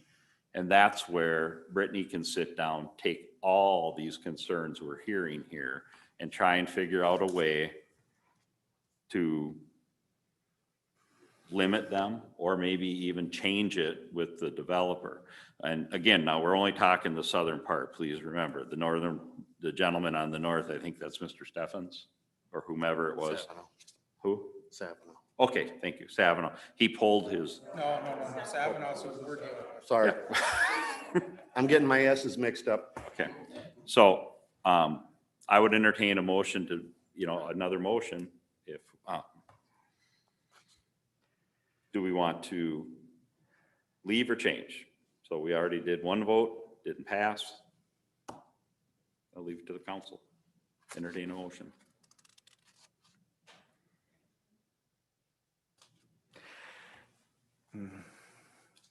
I'm really, Mr. Mayor, I'm really struggling myself because to move forward responsibly, I sort of like the idea that I'd like to have as few houses as possible. Mm-hmm. Ideally, it'd be nice not to have to do it, but that's not possible. And so this is land that's being sold and it's being developed, and you can't stop developments. So how to do it most responsibly? And to me, it is to make this the least amount of houses as possible. And from what I'm hearing tonight, there's a lot of discussion about the SR and OSR and SR. And what I'm seeing in front of me here is a drawing or a conceptual drawing of what would be put in as an SR. Or, this would, if we change the zoning, we have very large lots here. It's a fewer number of houses as long as it's not changed to a CIC, and you put a whole bunch of houses in, is my understanding. So and the amount of docks going out in the lake is going to be basically the same for all those items. If we zone it to an SR, then at least we can talk with the developer, develop more plans, try to make it as responsible as possible. And from what I'm seeing, this is very, very well done for a development. I don't see a lot of craziness going on here. The lots are large. But just like Tom said, basically we don't know what, that. We don't know what it'll be probably, but this is a proposal here that I like compared to what could happen, So what are you saying? Well, I guess I would just, yeah, that's a good question. But I guess I would make a motion that we go ahead and rezone it, just the southern one here, to rezone that to an SR and then rely on the ordinances and the DNR, all the requirements that are set out to try to protect our environment the best we can. Can I interject here, please? Just one moment. Go ahead, Tom. The motion was made previously to accept the Planning Commission's recommendation of denial based on the findings of fact that the Planning Commission supplied, and that was voted down. Yes. Now, any converse motion, any motion to approve the zoning request would also need to be based on findings of fact. And I remind you that you have a staff report that incorporates findings of fact. So I would recommend any motion that gets made to approve the rezone request be on findings of fact as presented by staff, unless there are additional ones that the motion maker has to add. Okay. So what would be the best solution? Table? No, it seems that Mark was about to make a motion there. I'm just making sure to say that whoever makes a motion should base those on findings of fact as presented by staff. If you accept those, or if you have other ones to add, then do that, but that would be the correct way. We've got to have some findings to support the action. So would the staff would be the planning and zoning? Your staff report, Brittany, is a Staff part of the staff recommendation. report, recommended findings of fact and support. And that's what you had supported that, right? To change it to the SR? That is correct, and I did provide you both the planning commission's finding of facts and my finding of facts. That's what Mr. Pearson's referencing there. So there's just the only section that would be different or largely different is the socioeconomic impacts section. And that is the section where we reference the comp plan directly. Okay. So then I would make a motion that we go ahead and approve it based upon our staff recommendation to change, rezone it to the SR zoning.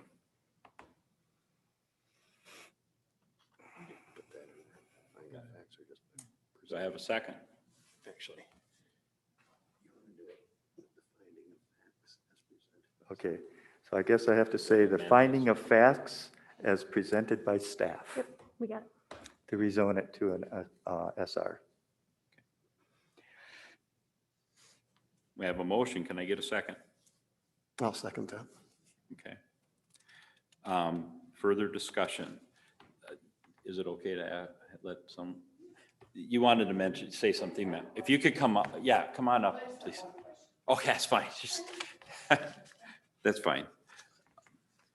Muffy Barron, 912 Bass Lake Road. My understanding was that the property wasn't actually sold yet, that it's a contingent offer based on rezoning. Is that correct? Is that? Correct. I have spoken with the property owner, and she is requesting the zone change as well. Okay. Do you have that in writing somewhere? Do we see that? I have her signature on the application form. So. Is that relevant? I mean, in your decision and your motion? No, that's actually rather common. That's a pretty common thing. People won't purchase a piece of property. A developer or someone else won't purchase it unless a zoning change goes into effect. That's not an uncommon thing to have happen. Thank you for listening. Yep, thank you. Yep. Yeah.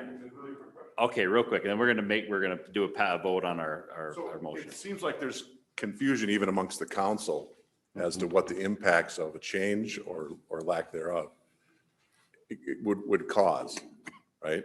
And there's also been commentary, once you go down the road, it's kind of tough to go back. Right.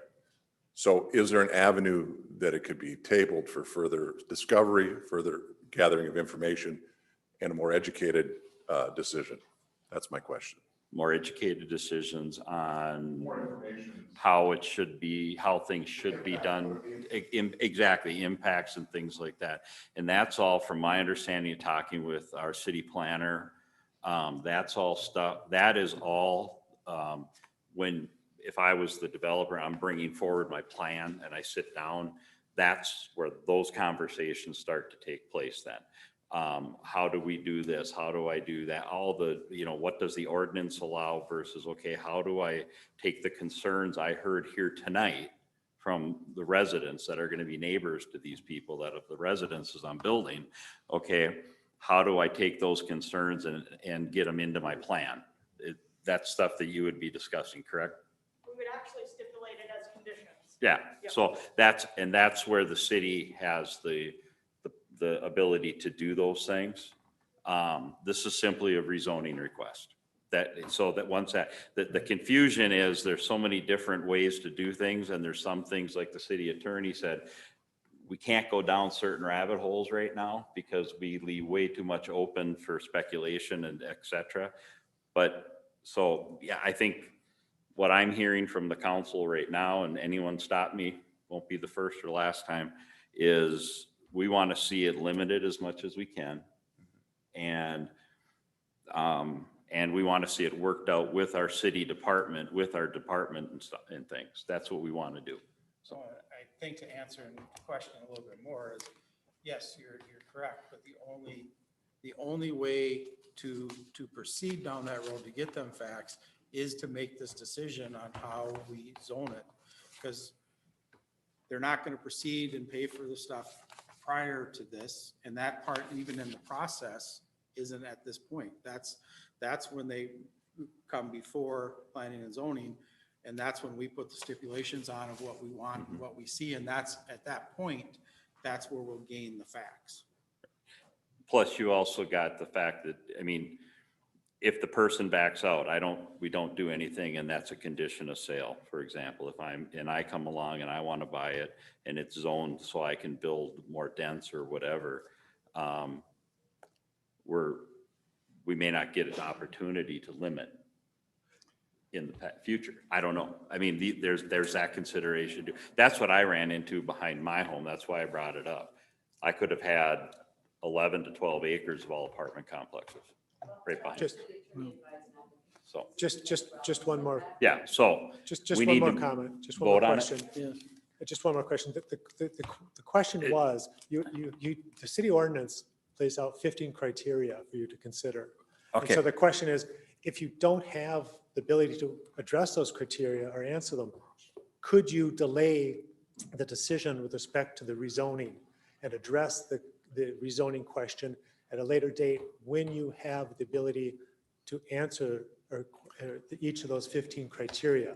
Because what you're saying now is the staff report adequately addresses each of the criteria.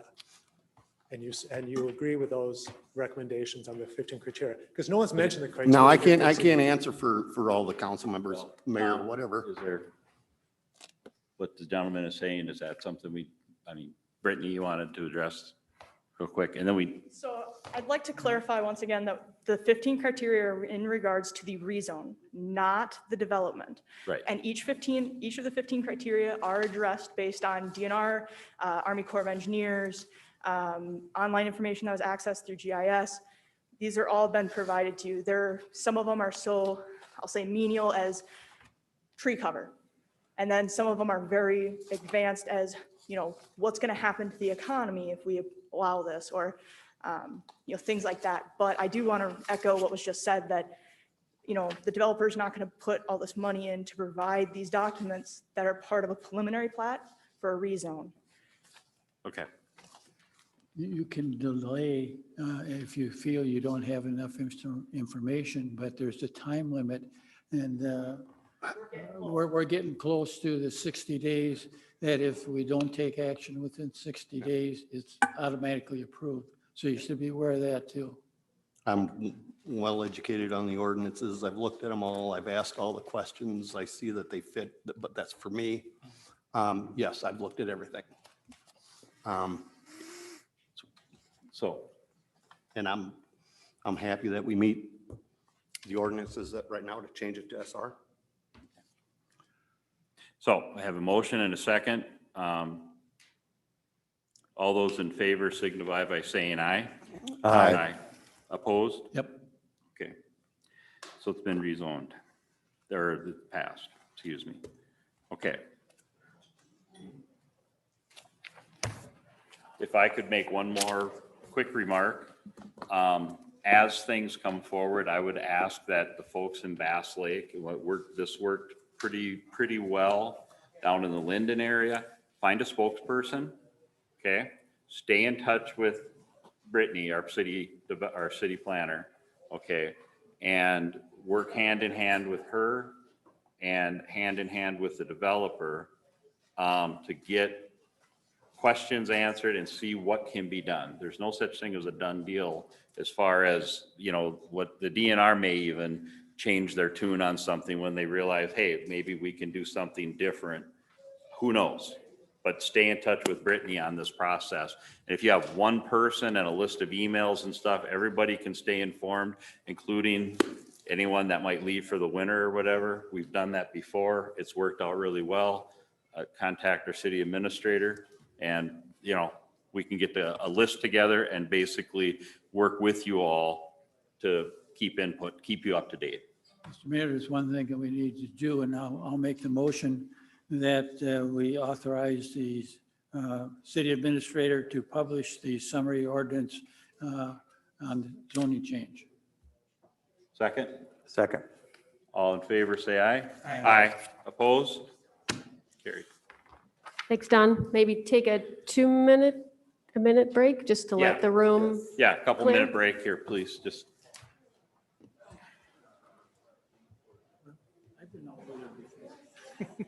Well, no. It's not that big a difference between.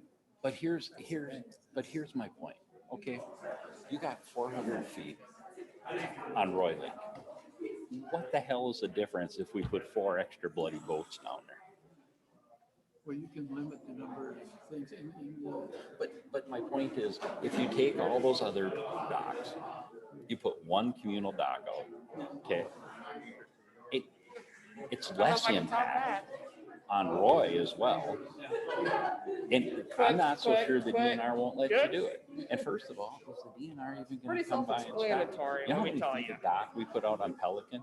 We put almost 140 feet of dock out to get to navigable water. According to the DNRs, how many, or the county, and how many square feet of dock you can get, we exceed it. But if you don't, you can barely float a bloody canoe. I don't know if you've been over where Ma is on Morningside of Nisswa, and we're closer to the sand point. We're closer to lower unit flats. It's terrible. But that's my point. Okay, there's got to be a way to strike a balance, because quite honestly, there is no way in hell. Because I have been stranded on Mayo Lake when the boat and water boat sucked up enough muck into that impeller that it plugged the whole damn water pump and everything. Well, there's going to be a lot of discussion when the plat comes in. Absolutely. We've got the road issue. We've got Tom Blommer threw a very good thing out.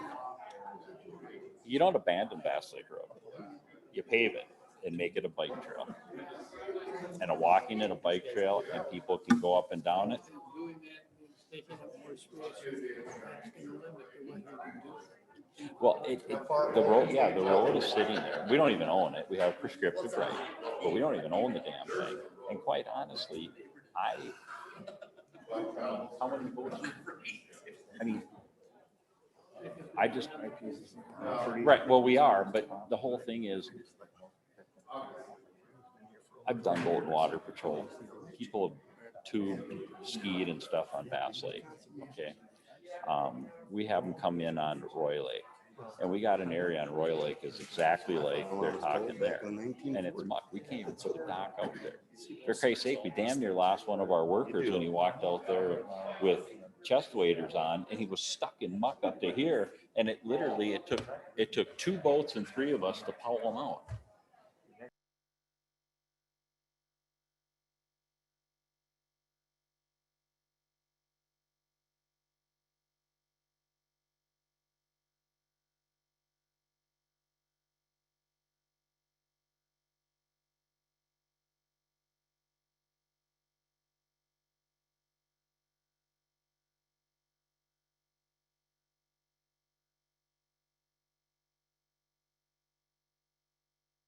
Next item on the agenda, E2, golf cart ordinance.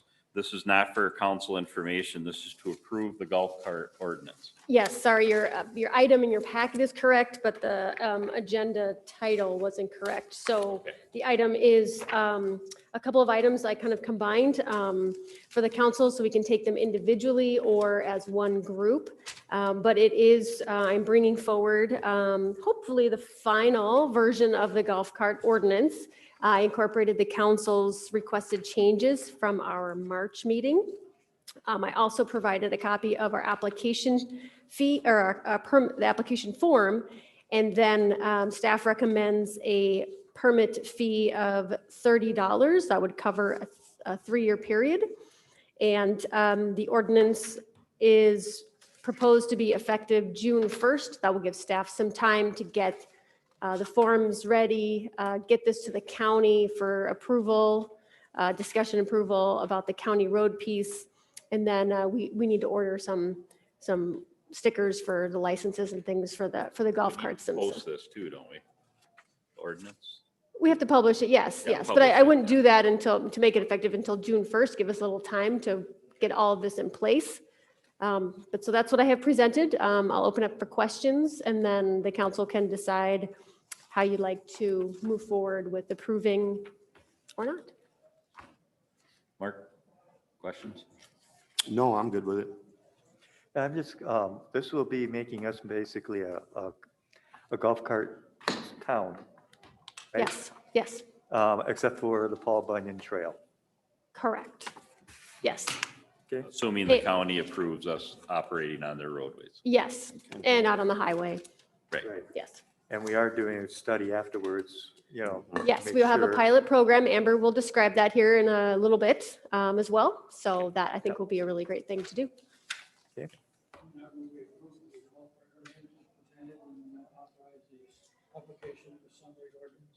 I'll second that. Any further discussion?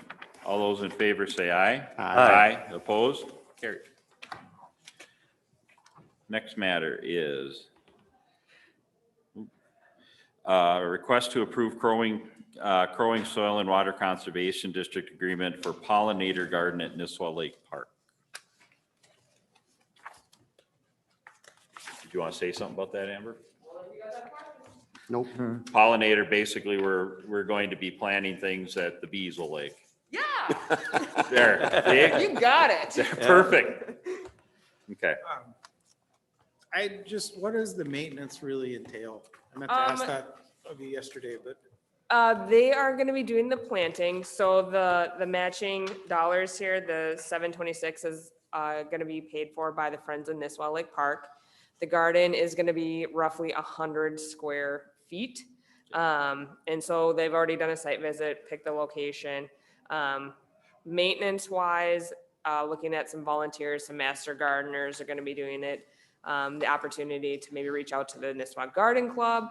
But predominantly this year, we'll have to focus in a lot on watering to make sure everything takes root. Upkeep over the years, remulching, things like that. It's going to be on the hillside because that's the best sunlight, but we have to maintain for erosion. Oh, that'd be and signed runoff. for people to stay off. There'll be signage. It'll be educational. The school and the Lutheran Church of the Cross are also having pollinator gardens there as well. So all three gardens are under this same project. Is there a lot added to Terry's plate with this, or is it pretty minimal? Pretty minimal. And the deer won't eat them? They are putting deer-resistant plants in there. All right. No guarantee. They might Right. taste good. I'm not sure. Well, I got a cure for that. Okay. So, any further questions? Okay. Can I get a motion? I'll make the motion that we approve the Crowing Soil and Water Conservation District Agreement for a pollinator garden at the Nisswa Lake Park. I'll second that. All in favor? Aye. Aye. Opposed? Okay, next is council information, program presentation. All right. Take it away, Amber. So while John is queuing it up here, I came in as this was already in motion. My thought on the whole thing is what can we do? So kind of came up with this idea as a concept too. Thank you. Scroll. Okay. What can we do to gather some data, gather some information, see, with the ordinance being approved, what are people doing? By observing their behaviors, we're going to be able to make better educated decisions, where to park downtown, what the traffic flow is, all those things. So looking ahead, things we want to focus in on, making sure everyone feels safe, drivers, people, golf carts, everyone sharing their same paths, making sure the rules and expectations are clear and consistent, educating everyone on what the appropriate etiquette is in terms of sharing space. So those will be kind of the priorities that we're looking at. Sample idea, you just voted to adopt the ordinance. Looking at community engagement and observation. So through community engagement, we can do surveys, we can put a QR code that they can scan and hover over. Be out there talking to the people, getting their feedback, posting it on the website, social media, all of that. And then the field work would actually be out there observing, counting the users, clocking speeds. Then after After that's completed in early fall, we can gather the data, analyze it, and present you guys the results. And that way we can make better informed decisions as we see how this is actually transpiring. This is just a map of Nisswa here. This is 77 and 371.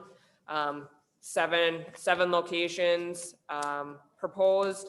We can amend this if some of them are very busy, like downtown. We will focus in on that one even more. Other areas, you know, with construction on 13 this summer, this one might not be a good one to spend a significant amount of time at. But just looking at some of the through traffic areas, downtown, Paul Bunyan Trail, Hazelwood, just trying to gather some different locations, different data. Obviously, this can all be amended. I just had one question. Now, if I come up 13 on my golf cart, can I cross at a green light, 371? Yes, it does say that you can cross a highway. Okay.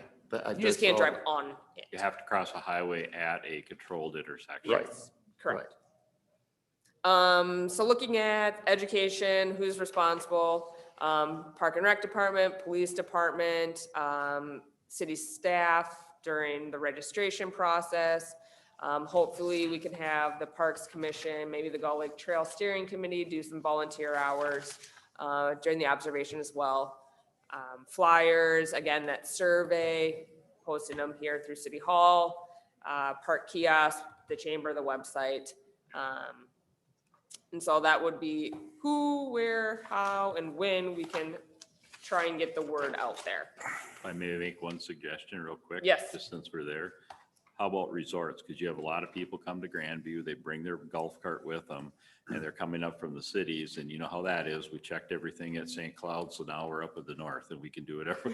So maybe the reservation centers, the other resorts in the area where people might do that. When Yes. people check in, if they have a golf cart, hey, FYI, this is what's, you know, Yes, maybe even get some feedback from the resort. definitely. Yeah, and yes, great suggestion. Because do the resorts need to, I mean, if a person's up here on vacation, they'll need to come in and get a permit. They'd have to. Yeah, the resorts and the local businesses will have to permit their golf carts. Based on this, they're not going to be able to bring, I don't think, this summer will be the educational period where we're not going to fine or limit, but it will be educating everyone to say you can't bring your golf cart from, From what I heard from Mark unless they at permit.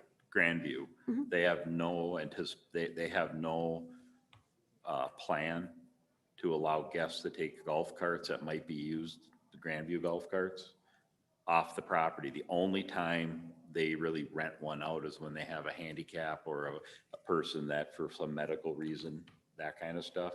But there are a lot of people that bring them up, and in Fairway Pine or the new North Pines, they are actually building areas in the residences so people can put their golf carts and charge them. So another opportunity to educate, so. Yes, Grandview will be a large portion of this. Here's a sample flyer that we are looking to give out at registration with some of the key points here, especially indicating where to post your sticker. Survey, some sample questions here. Just basically how do you use the streets and the trails? Are you aware of the ordinance? And then safety. How do you feel when using the roads, the trails, shared spaces, resident, non-resident? So if there's other information that you guys would feel helpful, beneficial to get directly from the users, let me know and we can definitely add it in. But again, this survey will be either online or conducted in person as we do our observation. Have you got any input from Craig and the officers? I have shared this with Craig. Okay. He said that however they can support, to let them know. I'll cruise on to the next one, the observation form. I showed him this one. He said, if they have 30 minutes to, check a spot out, like they'd be more than happy to do that. So it's pretty simple, trying to keep it consistent based on who is doing the observing. I am concerned about 77 in Nokomis. And then Lower Roy Lake Road and 77, because, you know, we all know what it's like there. Yeah. But these people coming up don't. And I know the police department spends quite a bit of time down there being very visible, slowing people down. Yeah, I don't I have appreciate Nokomis in 77 on the observation, but I Right. can definitely add it if we think that's a very important one to Well, look that at. might be something to go over with the officers with Craig. Okay. If they think, I'll just you know. put them on that one. oh, okay, just put them on that They one. get that one all the way through. So, yeah, looking, you know, observing, obviously, the nice warm weather, sunny days, weekends, those are gonna be kind of our bread and butter here in the observation. That's when we'll have to get out there and do the bulk of it. And then again, going through the survey, the outreach, collecting that hard data with user count, speeds. I figured we'd probably need about 150 hours combined between all the locations to pull some significant data, looking at all the varying times of day and days of the week. So questions, comments, suggestions? I'm sure people I will. think it's very well put together Yeah. and very well rounded. I mean, I think you covered all the bases. My only question is the sites you have, that's gonna be kind of a fluid thing, right? You're gonna change and. Yeah, if just we're use not finding a lot of data or users at any of those sites, we can obviously, you know, let it fall off and focus in on the ones downtown. Obviously, one end of downtown could look a lot different than the other end of downtown. So we might actually have to do like at the tunnel in Nisswa Square and at the post office or. Well, you can, and the officers will see stuff. They see stuff all over the Yep. place. So if they see a place they think might help, they can Correct. let you know too. I know Poplar and Lower Cullen Yep. Yeah. is another one. Thought of that I one, never too. realized there were that many people on golf carts down there. It's not a lot, don't get me wrong, but still, More than you think. that's a bad little Yes. intersection in its own right. Yep, so some of those locations might be amended, but those are kind of some of the ones that we targeted to begin with. One question is that it was from March till October, so are we still ending in October? The thought would be to really focus in on the observation hours between Memorial through Labor Day. Okay. And then that will let me pull the data together in September to be able to present to you in October. And Mayor Ryan, if I could, just one other thing Amber and I have been talking about is trying to find a couple of locations downtown where we could post a golf cart parking sign, have a little area, maybe one on the, you know, south end and the north end, because we feel like we want to encourage golf Right. carts to not use vehicle parking spots that are there, and hopefully see if people see the signs and use them, if we can put them in good locations. So we're just starting to, the weather hasn't been great, so we haven't had a chance to go and just walk around downtown yet, but we'd like to do that and try that out to see how well that works. Do you know where you might want to have them park? That's what we need to figure out. There's a couple opportunities, and yeah, it could be at the community center, trying to make it not too far off the path where people feel like it's far away, you know, so there's those things. Or they're not. Absolutely. So we are looking at that too. So we'll keep you updated on what we decide, but we feel like that's important to provide them a space, hopefully then advertise, this is where you go and all that good stuff. So Also be interesting to see the numbers too at the end of the year of what. Yeah. I mean, Yeah. how many who cars uses we those talking spots? about, Yeah, You know, right. so. Yeah. So we need a motion on that? No, that's No. an information We're thing. going to move ahead, and sounds like the council's supportive of that. So thank you. Yeah. Okay, great. Thank you very much, Amber.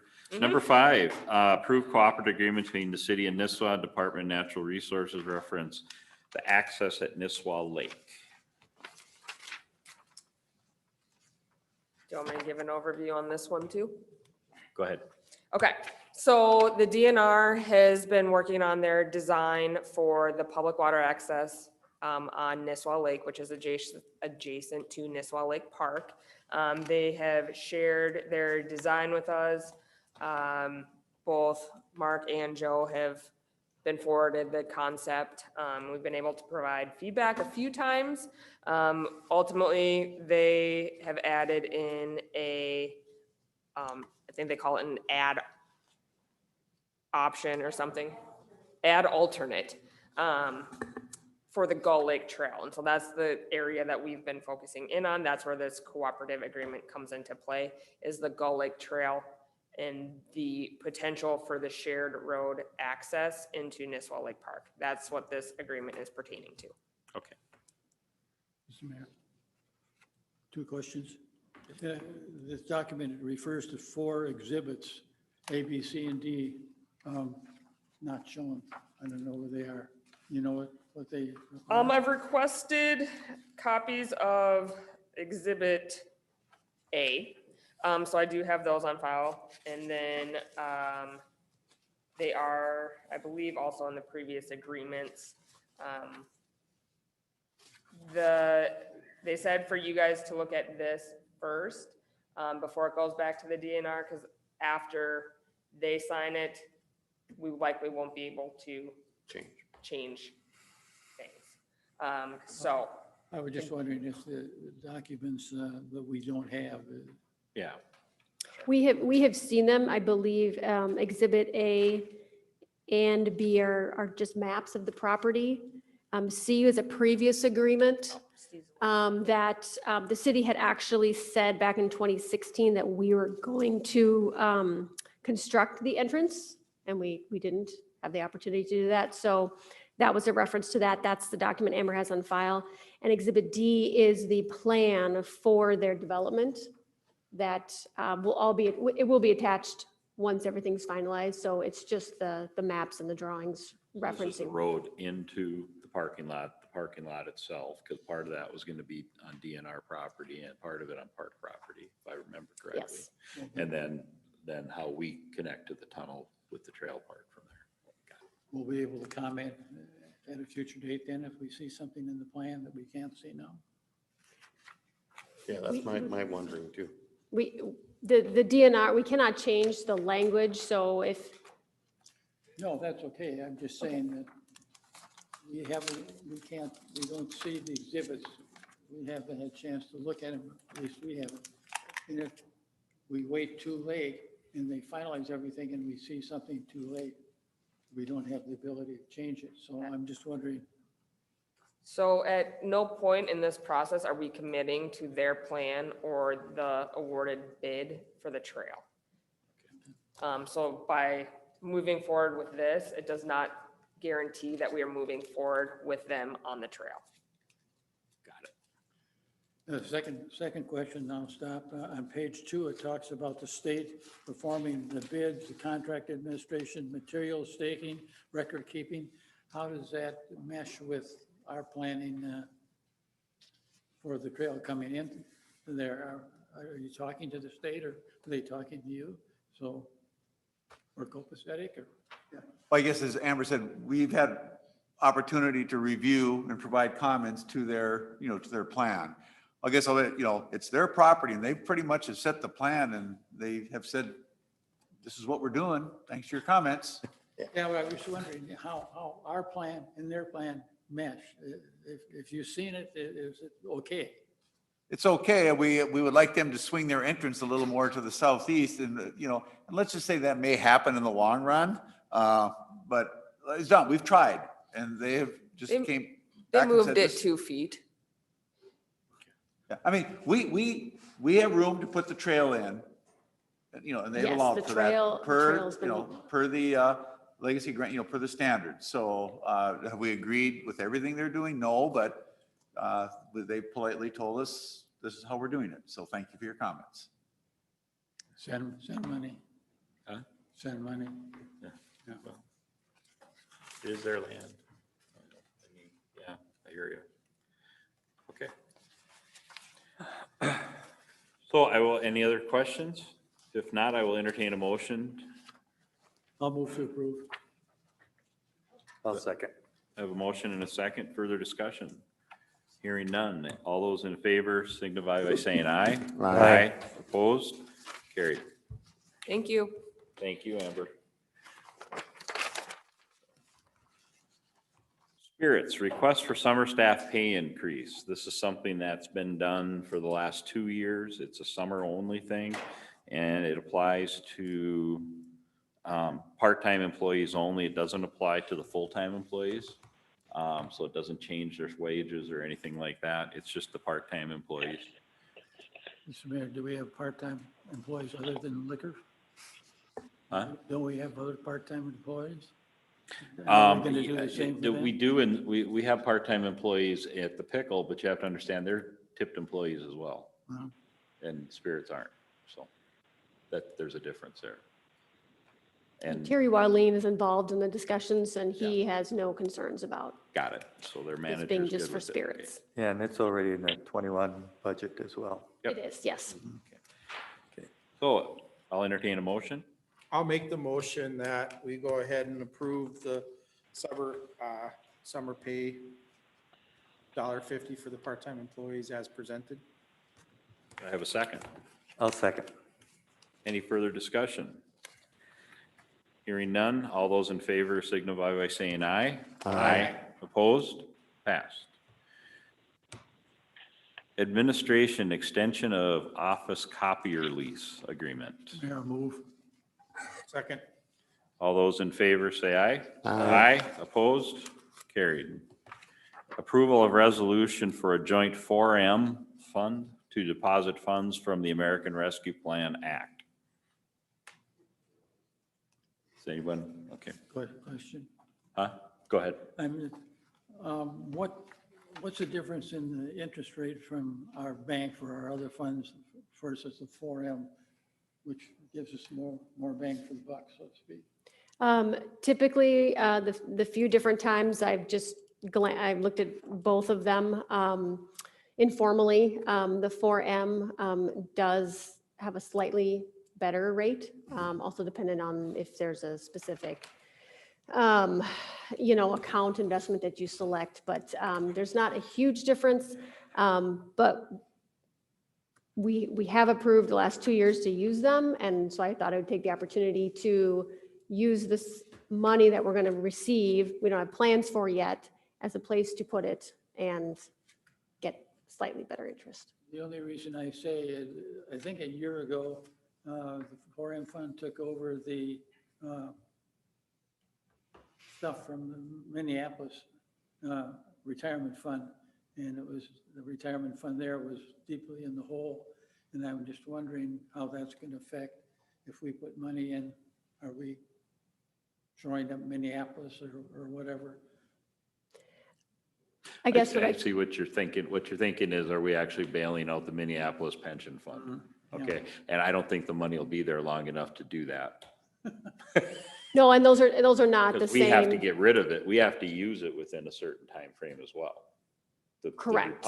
Correct, yep, with the funding. But I have actually seen their audit. It was just approved at the league board meeting last month. They're in a very good position. There are no extensive risks out there right now. And I actually don't know a lot about what you're referencing. I can check into that, but I don't think that there would be a risk as far as attached to this forum specifically. Jenny, do we have money in there now? No, we do not. I thought you said we used them in the past. We've approved them as a financial institution. Okay. So, but we haven't actually put money there. So how much difference are we talking, in all honesty, monetarily making you? Oh, probably 0.5%.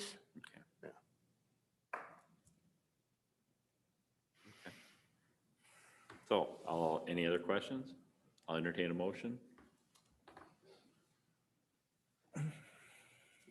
Anyone? I'll make a motion to approve the resolution to join the 4M funds to deposit funds from the American Rescue Plan Act. I'll second that. Okay. All those in favor signify by saying aye. Aye. Opposed? Carries. Approve, there we go. Approve the city of Nisswa audited financial statement from the year ended December 31st, 2020. And that was the purpose of the prior meeting. So I'll entertain a motion. I'll make a motion that we approve the audited financial statements for the year ended December 31st, 2020 as presented. I'll second that. Discussion, Tom? Just a Yep. question, Tom. Jenny. I'm seeing on page 28, talking about the city's portion, share of the net pension liabilities, and we're sitting at about $1.5 million that we would owe if something happened. I'm just wondering, how do you prepare for something like that? Just put more money in there? Yes, so technically, you know, with any long-term liability, you would start to build a fund to offset that future, you know, future need. This is an accounting regulation that changed, which required this to be added to the financials because of just from a statewide all the way down. So our share gets put here. But is this something like the probability is very small, so you don't really worry about it? Correct. But if we had to pay it out, we'd have to find the money fairly quickly someplace. Correct. It's very unlikely. And this doesn't all come due, you know, in one time, things like that. So, yes. And when it says general employees fund, pension fund, that's general para. Mhm.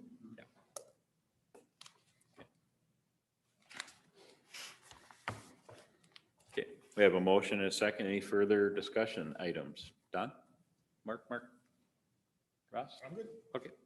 All those in favor signify by saying aye. Aye. Opposed? Okay. Approval of draft agreement between the city of Nisswa and Teamsters, general local number 346. Do we need to do that report to the members of governance? That is just for 9B. council information. That's just for information, right? Yes. Okay. I'll make the motion that we approve the draft for the agreement between the city of Nisswa and the Teamsters General Local 346. I'll second. Second?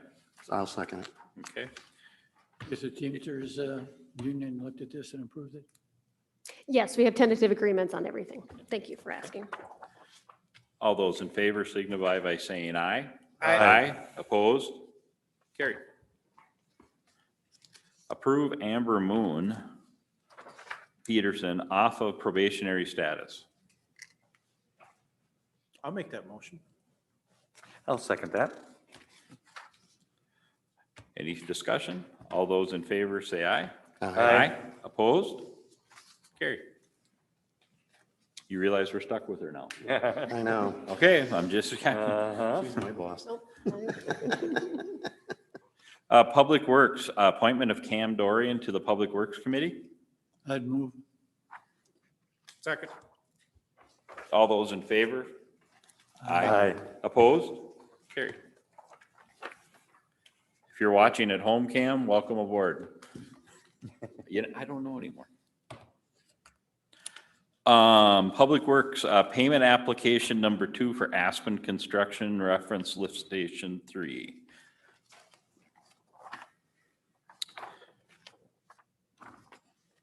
Any questions for Mark? Anything anyone has? I will say this real quick. Aspen's been, the guys that are down there working have been good to work with. The directional bore machine broke down a lot. They had some issues with it, but other than that, they've been pretty good to work with, so. At least from the Grandview standpoint, so. Anyway. Can I get a motion? I'll make a motion that we go ahead and let's see, application for the work done to go ahead and do the payment that's requested in this. Okay. Can I get a second? I'll second. All those in favor, aye? Aye. Opposed? Okay. And next is a payment application number 8 for Eagle Construction, reference 2020 wastewater treatment facility improvements. Mr. Mayor, I move that we approve number 8 bill of $333,369.52 to Eco Construction as presented by the engineering. Can I get a second? A second. Any further discussion? All those in favor, aye? Aye. Opposed? Okay. And then there's the two additional items here. One is a personnel update for council action. Like we have 1, 2, 3, 4 hires. Summer and Perk, Public Works, 2 pickle and 1 spirits. Employee, part-time, and Public Works is seasonal. I'll make a motion to approve the personal updates as presented. I'll second that. Any discussion? All those in favor say aye. Aye. Opposed? Carried. And there's a request from the Nisswa School to, excuse me, to close Main Street for, Jenny can explain it. I sure can. So I received a request from Molly Rasky, the principal, yesterday, and I said, well, let's get this on the agenda because May 20th is after the May, just after the May meeting, so timing would be tight. With COVID and with them trying to not pack a bunch of people into their gymnasium and trying to keep things spread out, they'd like to have a small parade for their kindergartner and their 4th grade students on May 20th for about a half hour. I have spoken and Molly has spoken both to our police chief and our fire chief, and they are both available and willing to assist. So they would assist with the road, probably help us escort the students on either end. And she is looking for about a half hour in the morning. And I think that's a Thursday, might be. Yeah, it's a Thursday. Okay. Yes, so during midweek, hopefully not too busy in town at that time of day. But I did tell her that council approval was needed to close the road. So that's what's before you tonight. Are they handing out candy? No. That won't be. No. Yes. Lois Hensel with Loeda Oils and Vinegars. Do we know what time of the day? 9 to 9:30 in the morning. Okay, which should be fine. Not sure of the procedures, but I would like to see if we can entertain an ordinance that businesses get notified of road closures in the future for any event. We've had a couple events in previous years where they've closed down the streets, especially like the Friday after Thanksgiving, which was a huge, huge detriment to the Right. businesses. And we all know how hard it is to make it through winters to begin with. We have a 10-week season. And so some of those holiday weekends and things like that are extremely important that we keep the streets open. So I don't have any Have you talked to objection. the? Thank you. Yeah, thank you. Have you talked to Pam Dorian at the chamber about that too? Yes. Okay, good. Yep. Good. I just so everyone's kind of in the loop. Notification is a great idea. We'll try to figure out the efficient way to do that. I know, because I had the business in Bemidji also, and same situation. There was, one business that decided to go ahead and close the streets down. Well, when you- Especially on St. Patrick's Day.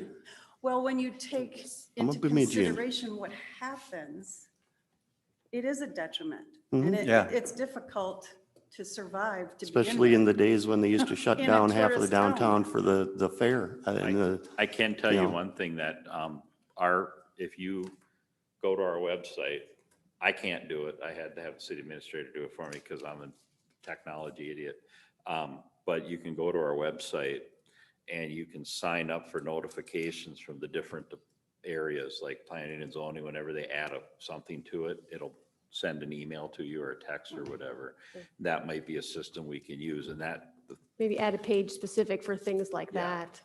might be some, Okay. which department's going to put that in or whomever, We actually came for the zoning in the beginning of the meeting and then saw this at the end. Okay. and I'm like, wait. Wow, yeah. So that's why you've been Give us- impressed with our, Didn't give the address, did you? So- yeah. And again, like Bemidji has an ordinance and so does Walker, that you are notified, the business owners are notified. We do take quite a hit and with the more and more, and I know with the police and fire, the safety. But for us, we don't feel the streets have to be shut down at noon or all day. That in the late afternoon would definitely work, and then they can take care of it. I know the officers are very good at that, and so is the police. But we ask that in ordinance, or that everyone's notified, that get on the notifications, or that. But again, for us, that business owners, for us carrying bottles of glass, you want to go to your car. We're not going to walk around with a beer in one unless you sell beer out here at night. That's about all you're going to do. Or coffees or popcorn.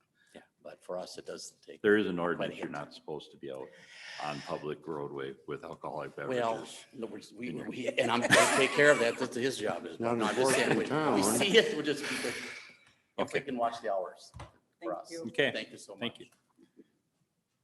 I'll move we approve the May 20th parade from the school at approximately 9 o'clock in the morning for 1/2 hour.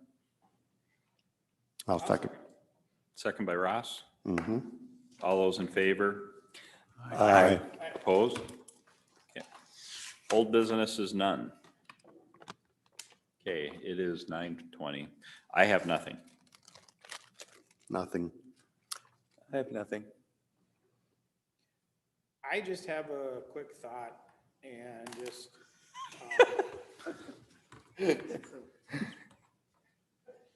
No, go ahead. Isn't he mean?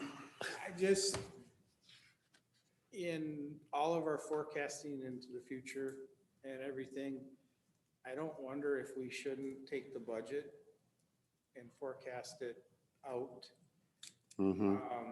And say, okay, if we stay, am I missing something? No. Okay. I'm agreeing with you. I wonder if I'm out, No. am I on the wrong? No, you're Wrong fine. place. But forecast it out, that what happens to, if we stay the same, if we gain it, look at what our expenses are. But I think we should be looking farther down the road. And even tonight with the decision on, on what we're talking about with the development down there, how does that affect the budget in the long term? And I mean, we do so much forecasting, but we really don't look at that and say, because every year it's kind of like, we don't want to raise it, but we may have to. And, when we're talking with the employees and what coming up there, what does that do to the budget? And what does it do to the budget down the road? Am I making sense? You are, and yeah. And so I'm not wondering, and we don't need, I just putting that thought out there. We don't need to spend a ton of time on it, but Well, I think that's something, where we just do a 5-year plan and say, if you raise the budget this much, if you, what does that mean in dollars? And then as you start growing, you need more employees. Well, that's the thing is. and Ross, this is the thing that I was hoping to do with the long-term goals and planning. I Want to have that incorporated in. totally agree, but It takes a bit to get into that, but yeah. to say, let's actually kind of put the numbers together and say, this is, when we're talking, if we're going to add $100,000 in payroll, this is what it does. Mhm. And this is the percent that that you're going to have to raise the levy or find. Would it be reasonable if you could have some kind of numbers crunched by the end of the year? Jenny, I would look to you to just figure out if this is even feasible, how it would look like. I don't want to spend a ton of time on it tonight. No. I think it's something that, would be helpful in forecasting. I definitely think that's the right direction to go. So as we have been improving our processes, especially with our budgeting over the last few years, we'll continue to do that. And we can see if we can even start with the 2-year budget coming up, or how we do that. But that can definitely be a goal that we have. That's it. Okay. I know townships have 2-year budget cycles. Townships have 2-year budget cycles. So, in that. So, to follow up on what Ross said, I have one thing, and then that is that if people have, with what we discussed at the last special meeting with regards to the pay equity reports and stuff we got, don't wait I mean, the personnel committee will do what it was asked to do and directed to do by the city. But get your questions in, get your comments in, get your thoughts in, get them to Jenny. And then if any council member that isn't on the personnel committee wants to sit in with the personnel committee to discuss it, I'm willing, when we have a meeting of the personnel committee, to step out for that meeting.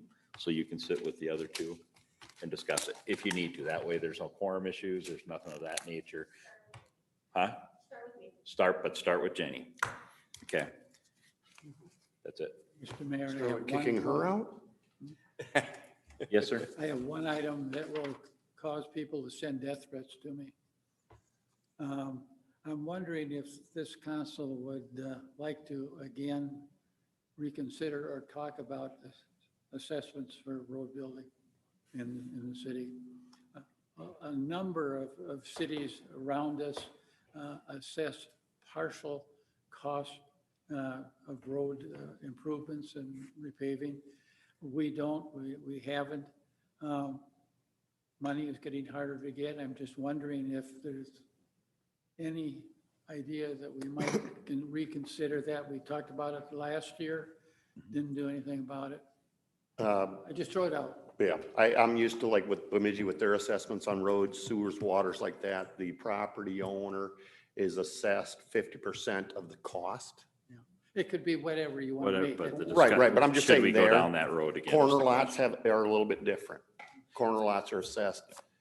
at- Well, you know where I stand on it, because where I voted the last time, but everything should be on the table and options should be looked at. So I would say that would be something that. What do we assess now?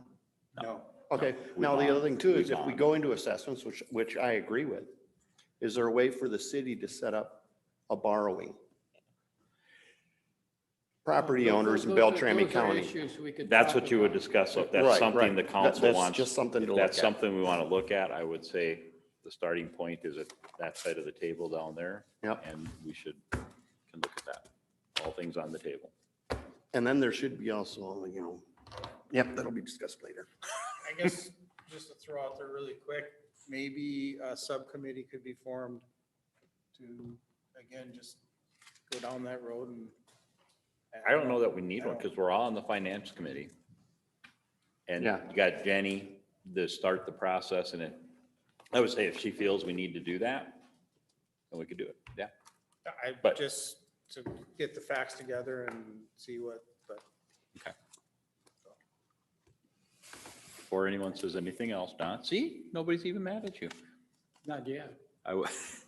Just wait till you get home. I would entertain a motion to adjourn. So moved. I'll make that motion. Second, Second. all in favor? There's a bag on fire in your steps, don't stop on it. So now, Luke, you understand that you're gonna have to take your mark.